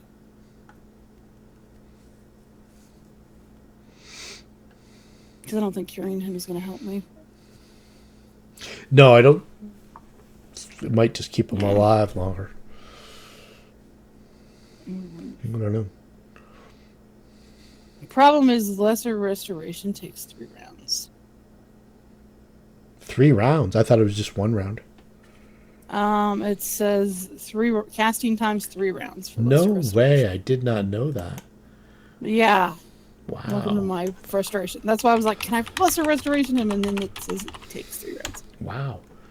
Okay, Yeah. So. you're right. Wow, I did not know that. Yeah. Okay, Right? yeah. Crazy. All right. Most of the time, it's cast out of combat, so we don't think about it. Yeah, exactly. I'm sure I've casted ink in combat in Wrath of the Righteous and Kingmaker as 1 round, but I'm sure they have different rules than the actual game. Even though Okay. it's- All right. I have a stupid. Nothing stupid here. This is a tricky situation. So, he's trying to survive the poison attack from the spiders, right? He's not actively trying. He's not. He hasn't given up yet. He's still fighting. Can I purify food and drink on the spiders? You're welcome. You're welcome to my weird world. If you do that, then you won't be able to do the. You get to maintain the grapple, or yeah. I didn't know if you could like do a burst of fervor and like a channel energy kind of thing. What kind of action is it? Weird. What kind of action is it to do that? Like do a burst of fervor to channel energy? It's a standard action, right? I think so. Pretty By sure. spending this ability, it could work standard action, yes. And it's 2 points to do like 2 points of fervor to do an area. Yeah. I'll let you spend a 3rd point to do it as a swift action right now. Okay. If you wanted to do that, that's a lot of fervor to. I have my And- 5. That's 3. And Luna and Baccae are next. So, yeah, that'd be like 60% of your fervor for the day. Yeah, but if it also purges the ones that are inside him.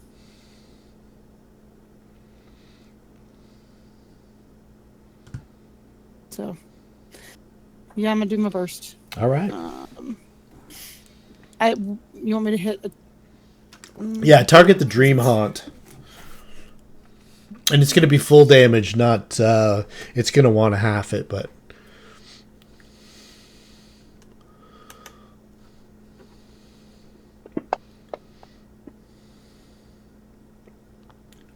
Okay, so Whoa. So 4 points. Yeah. 13. All right. There we go. Luna.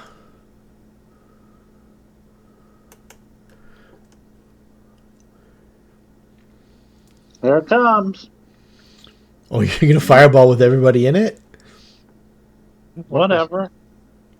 So Aevus is in there, right? Yeah, Aevus is in there. Depending on your blast, Zed's in the area. This guy is in there. Right there. Yeah, that'll get Aevus. Aevus, Zed, the Spider Swarm. No, Aevus, the Spider Swarm, and the Dream Haunt. Poor Langston. And Langston. Does Langston look like a pawn in this, or does he need to be killed? Or is there any way to tell? It's hard for you to tell.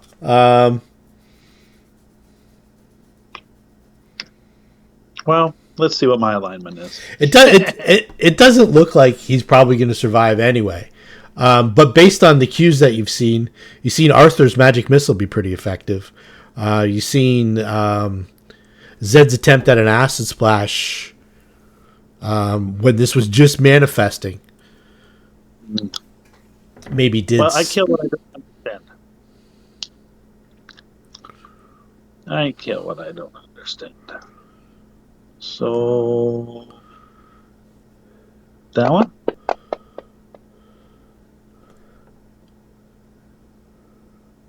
All right, well that's good.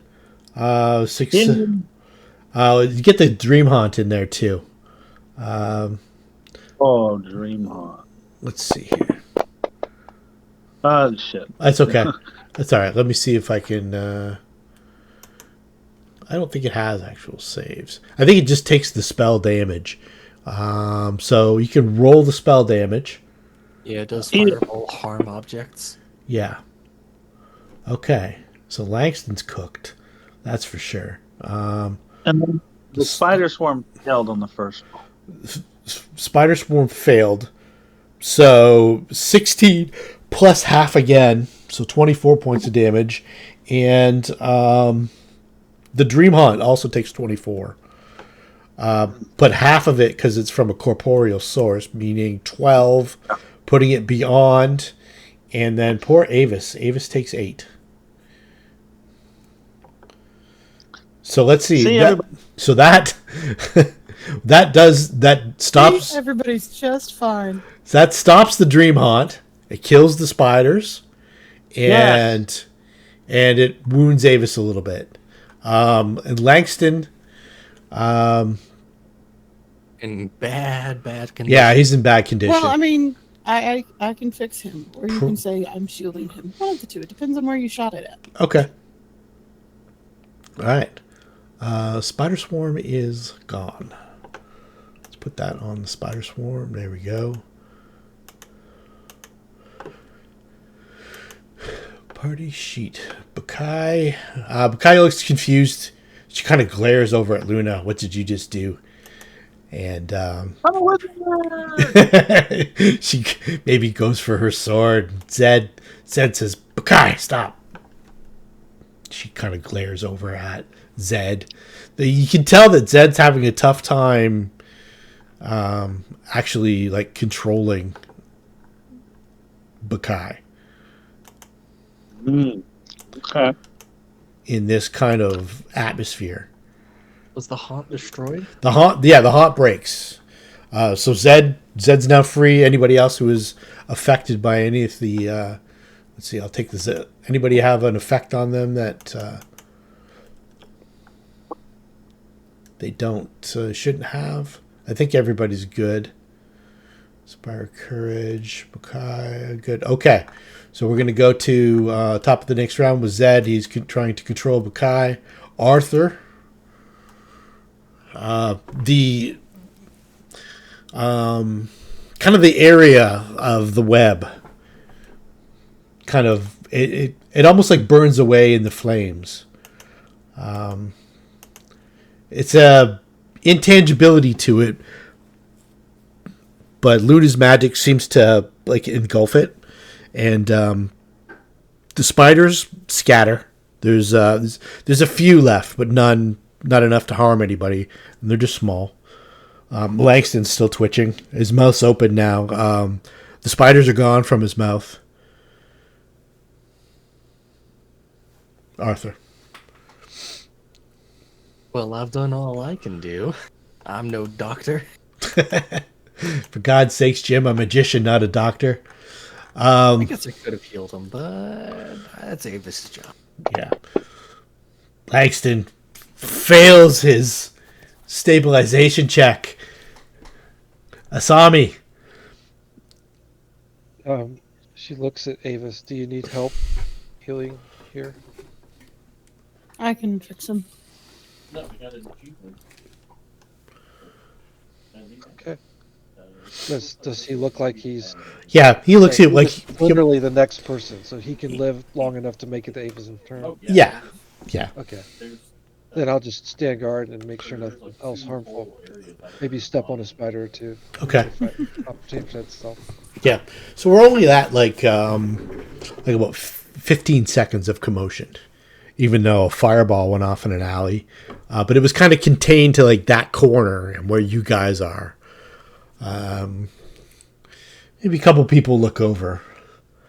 There was some shouts and some commotion and stuff like that. But it's not like it's completely unheard of in a place like this. And it's misty and gray and overcast and foggy. It's not like... This man ate something bad from Taco Bell. Do not go. Don't go to the Taco Bell on Hazy Street. Okay. Aevus. You think just like a regular heal check will stabilize him? Or I could just cast stabilize. You could. Or you could just cast stabilize and forego the heal check. Yeah. Like an actual professional. All right. Yeah. Okay, he stabilizes. And she kind of pets his head, so I'm so sorry about that, friend. I will make it better. Kind of coughs up the last of the phantasmal spiders. And you can see now that when he coughs them out, they're not really tangible. They're not really real. They're kind of like wisps of smoke. This is bizarre. You don't know if this is a proximity to this place or what. It's still worth stepping on one if one's scattered. Yeah. Well, you can't really feel it beneath your boot now. It's just like psh, you step on it and it's gone. Psh. Yeah, Arthur's gonna sweep a little bit with some detect magic, see if there's any lingering haunts around, any trace. Yeah, there's a trace of it. You get illusion magic, you get conjuration magic, but it's fading. It's fading fast. It's almost like when someone casts a summons and the summons dissipates. You've seen it before.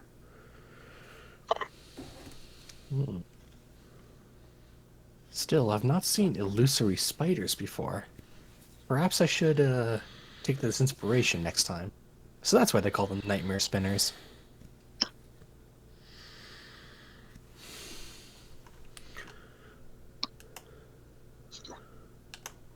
Buck calls Baccae over to him. Stand over here. He's kind of terse with her. Luna's gigantic. Luna's almost like 10 feet tall.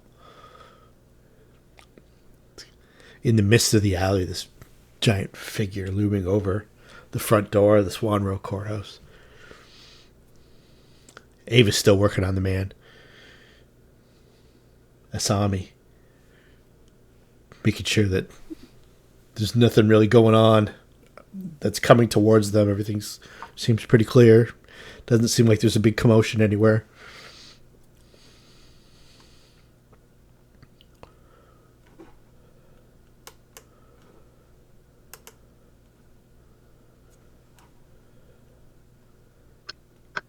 Getting very close to another level. Luna fades into the mist. Need 1,000 and some more. Yep. It's like to do. How long will Langston be incapacitated is the best way to describe it. You could probably bring him around with some smelling salts or some kind of like a heal check to like just get him to conscious where he can talk. If you want to do that. If you want to get him like up and active and able to join your party, it'd probably take some magic. It was mostly just wanting to talk to him. Okay. Yeah, probably just a heal check. Shall I? You wish him awake? I'd like him coherent, yes. He seems to be restful now, as opposed to. I'll let you forestall that. His sleep now seems to be restful, as opposed to twitching and convulsing, and it seems to be like actual relieved sleep, and he probably needs it. Mm-hmm. Poor thing.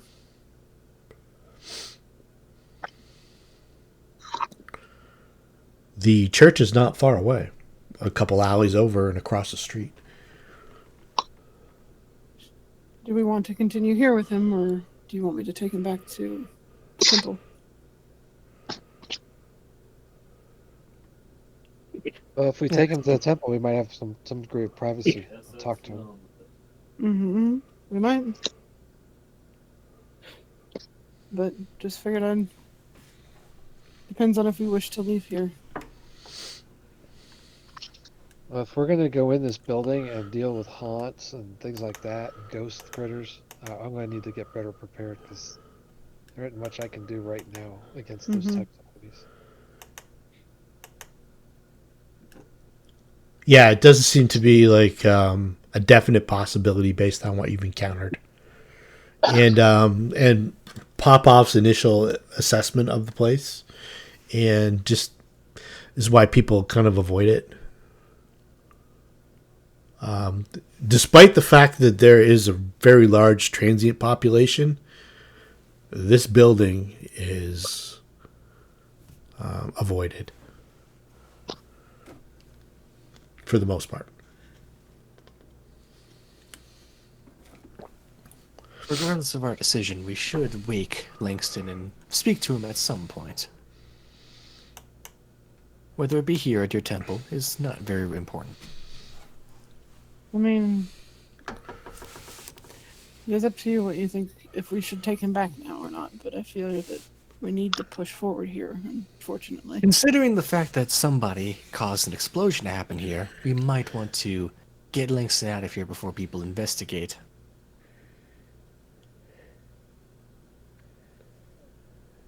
Can't imagine who caused an explosion. Well, it did clear the bad guys. Yes, but it's also going to clear us, because now we're going to have to leave for a little bit. So Aevus will just scoop him up. Okay. Scoop it up and head back to the church. Mm-hmm. All right. This was who we were looking for anyway, right? It was. Yeah. Yeah, this is Langston. And he's like sawing logs, and it seems like a peaceful kind of sleep as opposed to nightmarish, terrorized. You get back to the temple, and the temple, because you have consecrated it to your goddess, and I don't know if you've ever explained to your comrades the tenets of your faith. I imagine you would have, but briefly go over quickly the atmosphere in the church. Think of the best words, or at least words that make sense. Something they may have even heard you proselytizing to people who are maybe considering the faith. It feels very warm, even if there is no necessarily strong heat source. It feels homey. It feels safe. It feels secure. It definitely has, especially with Avis's influence, touches of feeling almost earthy. Like there's, now plants and stuff growing in potters along the edges. It looks like they could be potentially vegetables or just herbs and herbs beyond. Maybe some moss on a beam, just starting to moss, take root. Yeah. Where the painting of Chautauqua was, maybe like a couple, like a little stone inside, like a little stone garden kind of thing with some moss, like and maybe a hanging garden. Yeah, up the wall, something like that. And the robes are wearing, or the other two acolytes are wearing like greens. Okay, greens. Shades of green. Mm-hmm.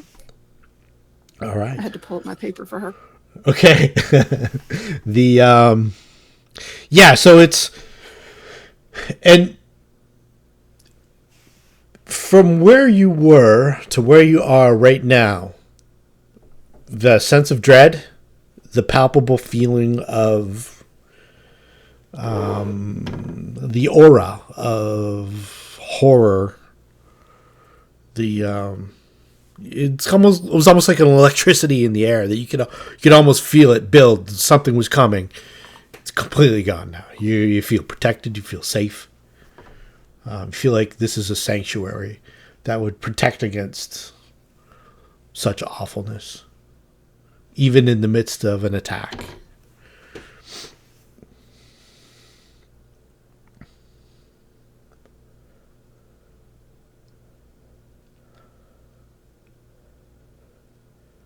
Raynoldo says, "We found him." Yes, he rests now, but the spiders tried to take him. He looks hurt. He looks like he was barbecued. he looks flea bitten and barbecued. Aevus waved hand. I can heal his wounds. It was unfortunate. Who knows? Who knows what he gets up to? Langston.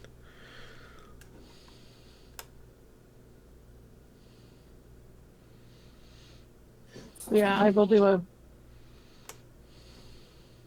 cure wounds. You could probably just let him sleep unless you actually want to cure wounds and get him up and find out.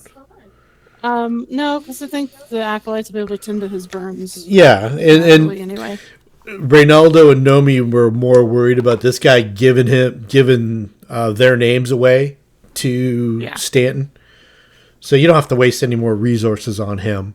No, but the acolytes will take care of him. The acolytes will take care of him. Raynoldo will do his absolute best to make sure that he doesn't leave when he does wake up. But he doesn't look like he's going to wake up anytime soon. It looks like he's on the verge of exhaustion.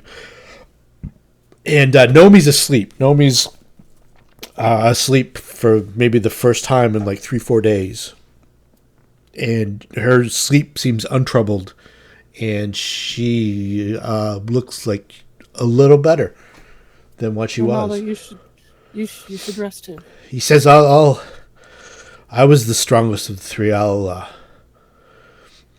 she puts her hand on his shoulder. I've got you.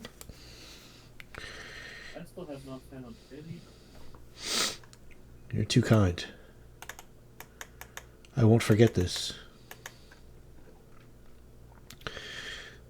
What did you learn? What happened? What befell Frau? That came out funny. What befell Frau? Frau. What happened to Frau? That is something that we planned on asking. Once Langston came to, that is. I don't know if you would know any better than us. It just happened that Nomi and I were away from him when Stanton came down the alley.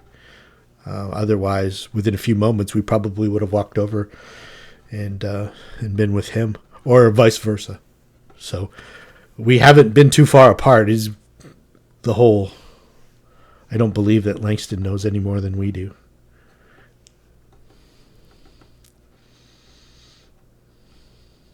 Regardless, we may as well question.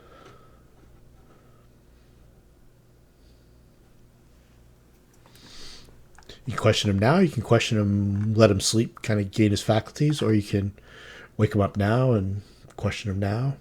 Or I figured we would let him rest. Probably be a decent idea to let him rest. You might get a more contained version of what he encountered, as opposed to waking him up when he's still kind of frazzled.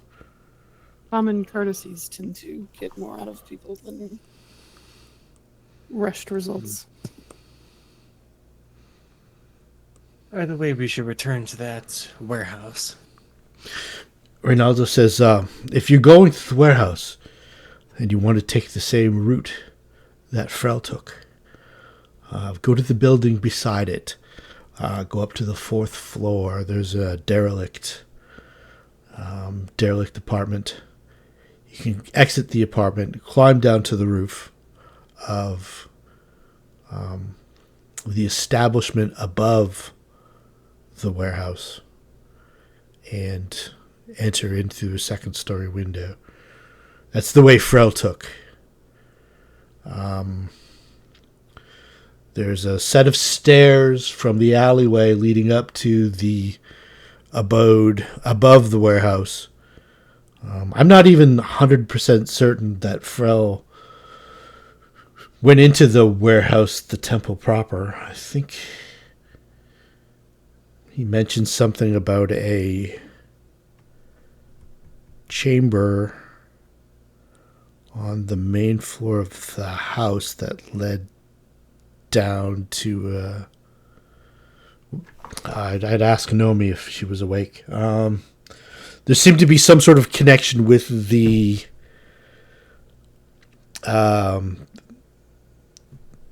apartments atop the warehouse and the warehouse itself. Is what I'm trying to get at. Frau was the actual burglar amongst us all. We were just there for in case anything happened. Help him escape.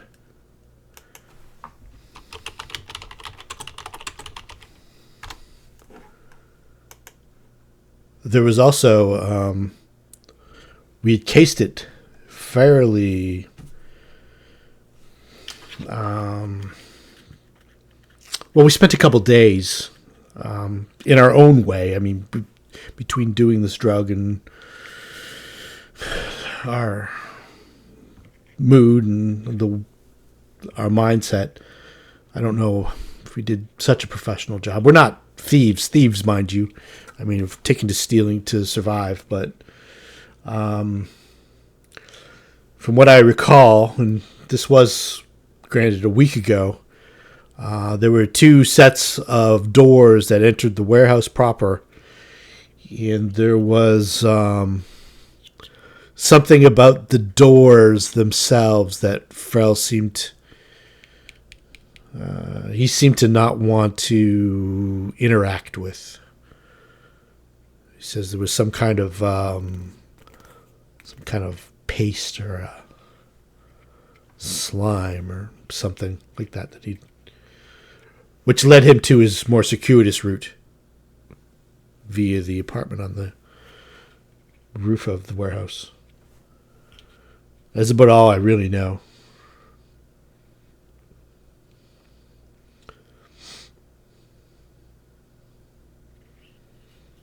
As to it being a temple, I never myself personally got a look inside. Frau claimed that it was. Some sort of he called it an effigy carved on pillars. Some kind of bat frog effigy. Not anything that I recognized, although I don't walk the street of the gods until this day.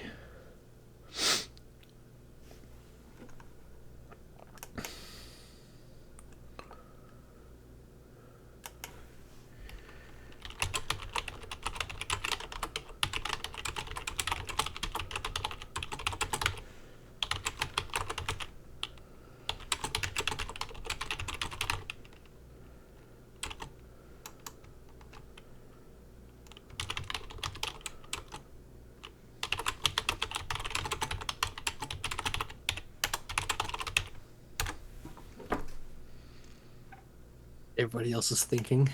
Yeah, everybody's deep in thought. Very deep in thought. He can give you a rough. The festivals. Yes, the festival's still going on Carter Street. But that's more to Getting the down Carter Street is yeah. fucking hard. It's more to the south. Up here, it's kind of like this is kind of the spillover, the ugly part of the festival. People like leaning against walls and stuff like that, throwing up. Mm-hmm. The after party. Yeah, this is. But getting down to Denal is going to be difficult. Yeah, probably. Like it would take probably about an hour to get to the gallery via. Yeah. And what time of the evening is this? Oh, it's not. You're midday. Midday. Yeah, I think you're. Let me have a look here. Started the calendar. It was at 10 a.m. and all this stuff started. So you went to a couple places early in the morning. You probably had the encounter at Nightmare Alley, the initial one, probably around noon. It's Probably around 1 o'clock right now, I'm going to say.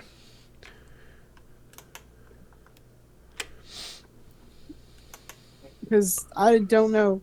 I mean, obviously, I want them to rest, but I don't know how long they're going to rest. Yeah, these guys are probably out for the day, just based on their last week's activities of maybe getting an hour or two sleep for the better part of the week. Do we wish to try to go back to this warehouse today? Or do we want to wait until they've awoken to pursue more? And keep in mind, this warehouse was the place where they procured the book and the key and several other items. The other items are more commonplace. They seemed. They still got some silver smaragds for them, enough to get them a fair amount of shiver. So wasn't completely insubstantial. The other things that they stole, but a couple fences in the area. One is a particular pawn shop that goes by the name of the Iron Ticoon. It's not that far away from where you would be going. That's Denal's his least reputable shop, where Arab and coal work. Yeah, we bought some backpacks from there. He thinks They try to overpay you for something too. Yeah, they did.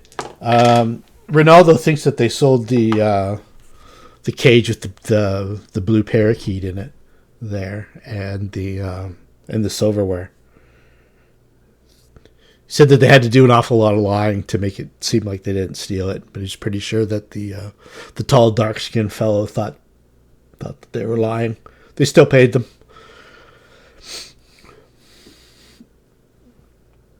Didn't seem to be anything remarkable about the silverware, other than it was fairly valuable.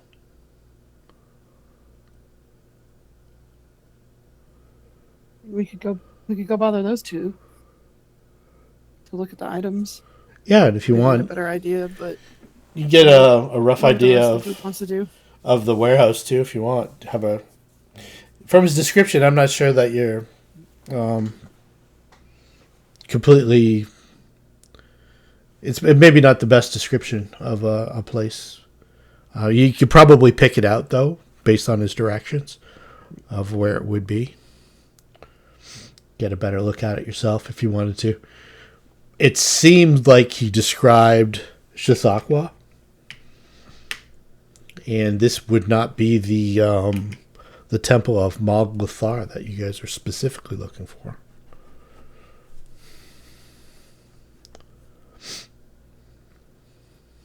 So what's in the warehouse that we are looking for? That we suspect is in there? The one that you're looking for is you think is the source of the shiver, or the source of the other, the Brotherhood of the Spider. Yeah, their headquarters. As far as those who hear, you're pretty sure there's some connection with the Reality Wrinkle, that bookstore that Zed was at. You kind of got that vibe. But you're not 100%. Like, they might be connected with both cults there. That place was weird. It had that same kind of ephemeral quality where when you walked in, the angles of the store seemed odd. It's almost like for a few moments, you seemed kind of like everything seemed kind of distorted. Like the same effect as when the spiders started bursting forth from Langston's mouth and the area filled with webs. It was the same kind of vibe to it. So you definitely know that there's some other connection to this other warehouse where Frel and these three robbed it. That was something to do with Shithakwa, you think? Sounds like it anyway.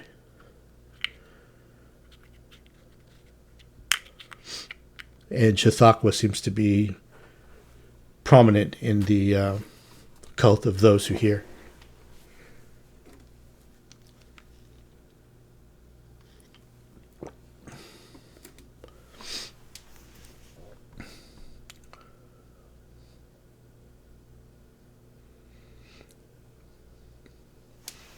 There's several ways to go. You can rest the day, recover, start fresh. You can check out the warehouse. You can pursue another lead that you might have acquired, something else that I'm not thinking of. Somebody wants to reflect on the haunt and understand what more, like, vulnerabilities to such things, so that we can walk in better prepared. Yeah, it's That's knowledge religion, or is that something that... This is knowledge arcana. Okay, This isn't actually a haunt. It's like a haunt. Yeah, it's a different kind of haunt. No, all you guys can try. Put your heads together. You're sitting around talking. You're probably maybe having a wine or something like that to get yourself back up. Yeah, it's I give it to you in game terms. So it's a spell effect that comes on. It's got the same game mechanics as like as a haunt, but instead of it being an actual undead effect, it's a spell effect, and it's called a dream haunt. Does that make sense? Yeah. Okay. So, If somebody can beat a knowledge arcana or a spellcraft check of 30, I will give one piece of information that. Yeah. I'll aid other to help somebody get there. Okay. It'll donate me. Probably Luna. Luna might be the best. Probably. Yeah, roll for me. I got kicked out. Okay, sure thing. Can I give a guidance? Yeah, do a guidance. Have a +1 to that. Actually, helping. well, but not a 30. Okay, so it'd be +3 altogether here. Yeah, let's see, +12 for knowledge arcana. Let's go spellcraft. It's +12. Knowledge of planes is also +12, so it's all the same. I rolled a 2. +15. You needed a 15 or better. You'll find out the source of this anyway in the course of your adventure. But you don't know right now this little tidbit of... Like, you don't know how this manifests. Yeah, since they're spell effects, we could probably detect them with detect magic and basically survey the place. Yeah, you can detect them with detect magic as they're occurring. Also a DC 20 perception check. Yeah, and you know that they go on the initiative count of 10, just like a regular haunt, but it's actually a spell effect. Yeah, if we You can they're incorporeal.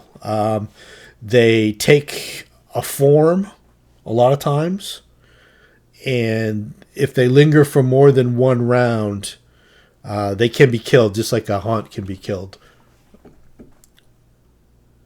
Yeah, so if we detect any haunts, we gotta try and safely trigger and destroy it, it sounds like. Yeah, basically you have a free round to get it before, like a free surprise round to get it before it manifests and takes an effect. But you can still do damage to it like you could with a haunt. It's you need a magic weapon or a weapon that's not necessarily magical, but like something with a spell effect on it, something that's currently interacting with magic. They do half damage. Force effect does full damage, and a energy effect from a corporeal source does half damage. There's no source in town to purchase wands, right? I mean, because of the low magic. Yeah. What would you be looking for? Wand of magic missile. That's force effect, right? Mm-hmm. That would be 750 gold rilks. Yeah. Well, I was under the impression that such a thing wouldn't be available anyway. Well, that's 750. It's 7,500 silver smearducks, which is the gold coin of the realm. It's a lot. You could probably, if you had a connection with the Sorcerer's Guild, probably find a person who could make such a thing for you. For that much money, yeah. But you could also buy a ship and start a trading concern. Yeah. What kind of resources can the Entertainers Guild help me out with to grab or acquire items that would help versus these types of haunts? Well, they could give you disguises and stuff like that, or costumes. Maybe Anything that would help your will to be able to resist them. There might be some drugs that might have some negative other effects that you might be able to partake. Like, I don't know, a lot of performers sometimes rely on certain illicit substances to enable them to act in a more confident manner. We give you a bonus to your will save, but probably a negative to your fortitude. Kind of like a cocaine. Yeah. You want to start banging rails. There's things like that you could probably.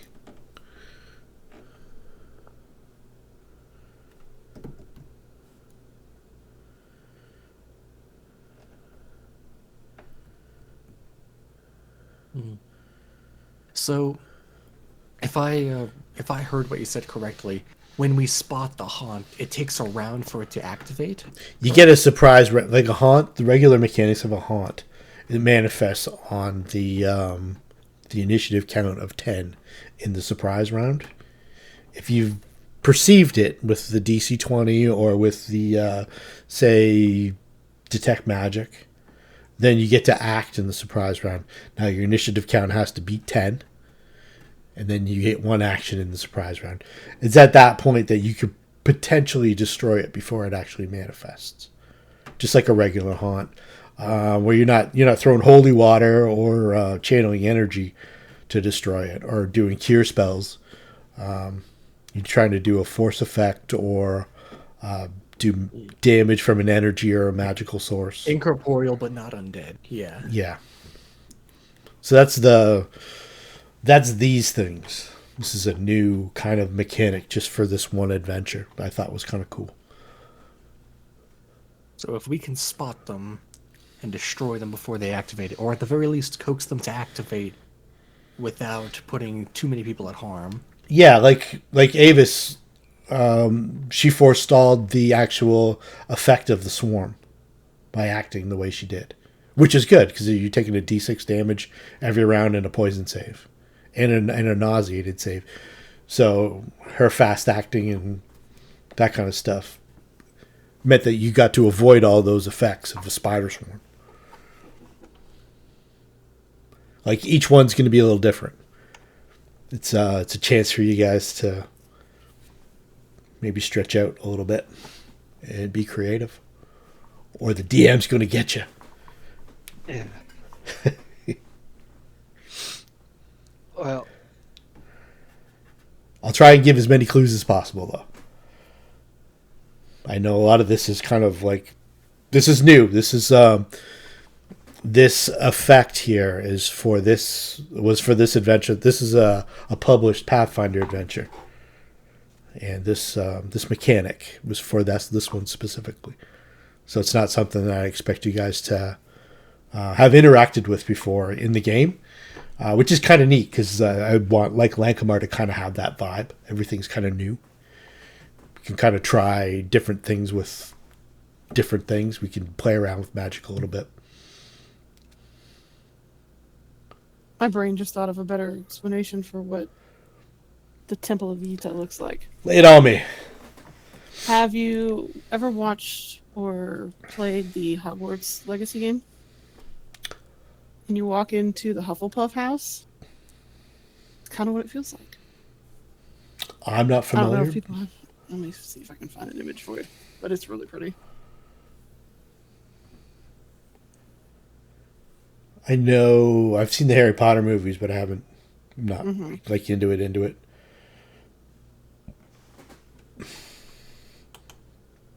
Copy image. What do you guys think you want to do? Do you want to like take the rest of the day and kind of collect yourselves, or do you want to go out and do some recon? Maybe you got like a night burglary thing you want to do. You might want to check out the warehouse. You might want to go to the reality wrinkle. Maybe you want to take a walk through the Nightmare Alley again and see what's going on. Maybe you want to go to the Gallow Fields or the night market. There's also another place that I don't know I've ever made you aware of or not, but there's also a carnival on Wall Street as well. It's called Fenwick and Marrow's Carnival. I will show you where it is on the map. It is in the heart of the Marsh District, and it is... you haven't really... There's a lot of con men, a lot of... there's a bunch of carnies there, basically, and they're looking to rip you off, take your coin. There's a lot of charlatanry and a lot of stage performance that goes on. There's maybe you've been there, maybe you haven't. It is on the map. I'm gonna move over this one right here. It is right here on the map. Do you see the bubble that I just moved over to? Yeah. Let me ping it. The reason why the ping comes out so small on this one is because each of those this map is 1-to-1 pixels for feet. So each of those little squares is 5 pixels. And that's how I did my scale. Yeah, it's on Hazy Street, right beside Wall Street. Yep, it's on Hazy, right beside Wall Street. I'll give you a map of it. Maybe you've wandered through it. I don't think there's anything. There's no mystery to it or anything like that. The Wall Street entrance is right here. I spot blood on the map. Do you? Which one appears to be blood? Oh yeah, okay. Well, this is from like Probably from them throwing fruit at somebody. it's probably tomatoes. Tomatoes. Comedy show. Oh, are those little like stalks with like people who throw? I see. This is I just grab a map to roughly approximate what I'm trying to convey. So that's the entrance to Wall Street. You pay a iron ticket to get in. A lot of the displays and the con shows and the spook shows and they might have people who can fake read your mind, stuff like that. Did you ever see the movie Nightmare Alley, the old 1950s? This is the Bradley Cooper one that's current. That's pretty good too. But there's like an old 1950s version of that movie that's particularly cool that I'm kind of stealing from. When like the carnival that pulls up into town and sets up. There's a strong man and there's a bunch of short people. And there's a bearded lady and there's the tattooed guy and there's the carnival geek and there's like a whole bunch of acts and it's just a big con to get your money. But that is on Wall Street. The night market is right beside it. Particularly rough part of town. Yeah, and the night market's where we highly suspect the Brotherhood of the Spider seems to have their claws hooked into there somewhat. The Gallow Fields, you kind of get a vibe that this area here is being contested between the two groups.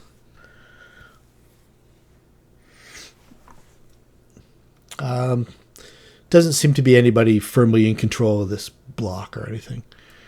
And once you get down to Aevus' part of town, across the street of the gods, everything is, maybe a little downtrodden, but not too horrible. And Aevus' church is particularly exempt from most of the troubles. It's becoming more popular because word's gotten out that if you stay near there, the horrible dreams that seem to be haunting the region don't affect you.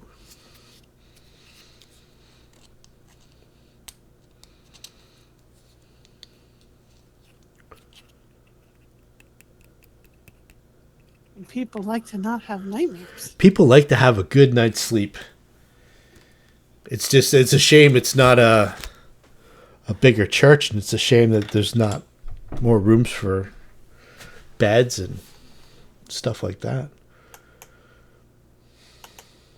There are a couple large buildings to either side. Maybe there'll be vacancies in the coming days, weeks. What else is around here that's of particular interest? Pogue's Tavern, which is he's the gentleman that Aevus pays her extortion money to every month. He makes sure that it'd be a shame if nothing happened, if anything happened. He's the guy. He's also he appeared in a couple of the stories of the Fafhrd, the Grey Mouser.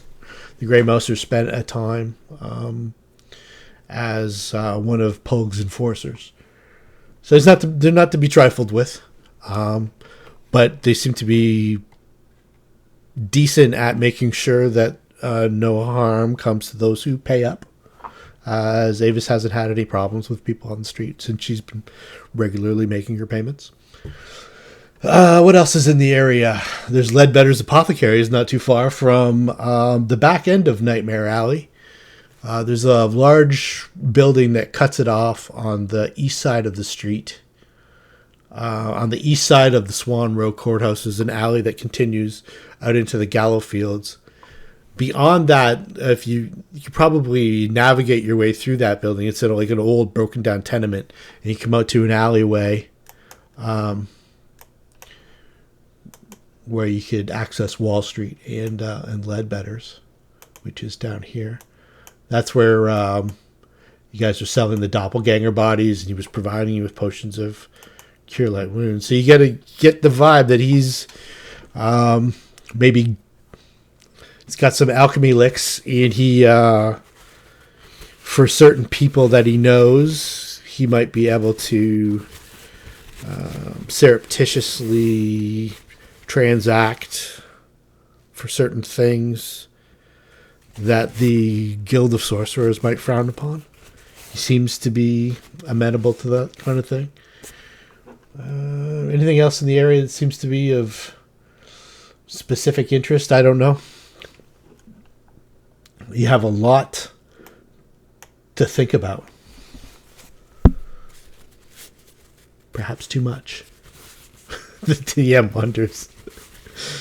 What do you guys think you might want to take on next?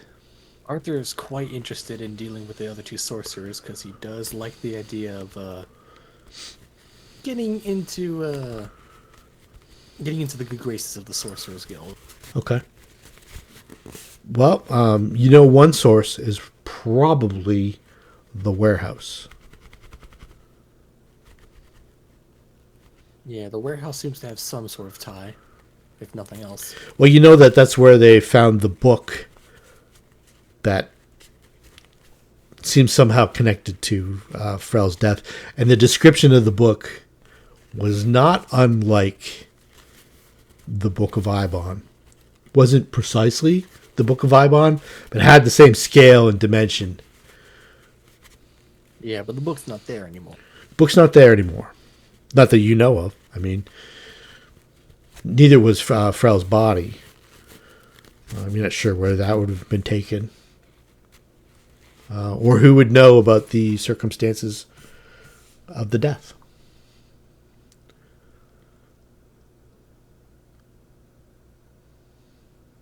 You're certain that Alternatively, Nomi, Langston, and Raynoldo don't know about Yeah. Frel's death.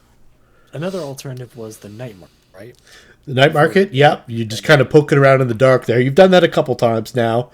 You get to the point where you poke around enough, and eventually you get poked back, or you get invited somewhere, depending on what you wanted to do. I think it was somewhere between Hazy Street and the Gallow Fields that you were talking to a person who might have had some sort of drug connection, but he didn't seem to be like, hey, come to my temple for a party on Tuesday. Wasn't anything like that. So you're having a hard time ingratiating yourselves into the subculture.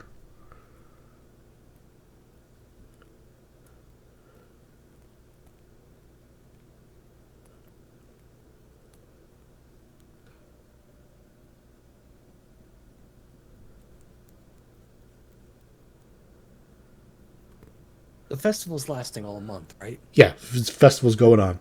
It's Just started. It's yeah, you're at day 4 Yeah, actually. We have plenty of time to enjoy the festivities later on. Oh yeah. You could go right now if you wanted to and enjoy the festivities.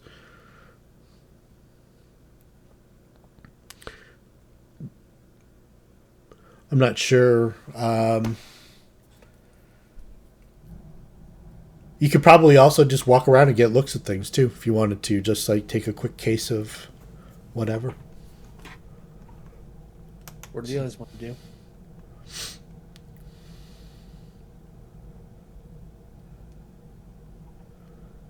It's maybe too much.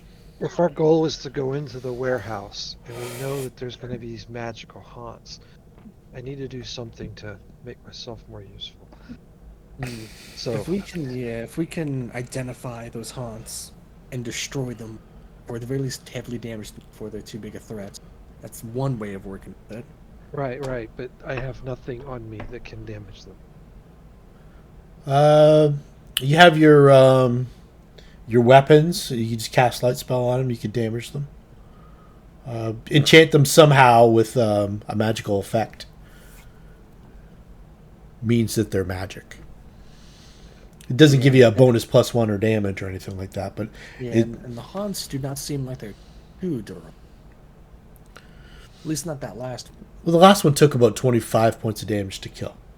Yeah, that's not Right. too much. That's a good But- amount, but not too horrible. Think about this. If Asami uses her rapier, she has to be within melee to attack it, right? So we detect it. We have a surprise round, which is a move or a standard. Yep. I can't move to it and attack it, so I have to use a ranged weapon, right? You can acid splash it. It's probably I don't have that ability. it's probably going to be like an area. Like the reason why I didn't expand, I just drew a circle as opposed to expanding the mini out, is because that mini would go over top of everything. Do you know what I mean? What I'll do is when one of these haunts hits, it takes an area of effect. So if you're in that area of effect already, you're probably fine. Like that phantasmal web was a 30-foot area of effect. So you were in the dream haunt within that area.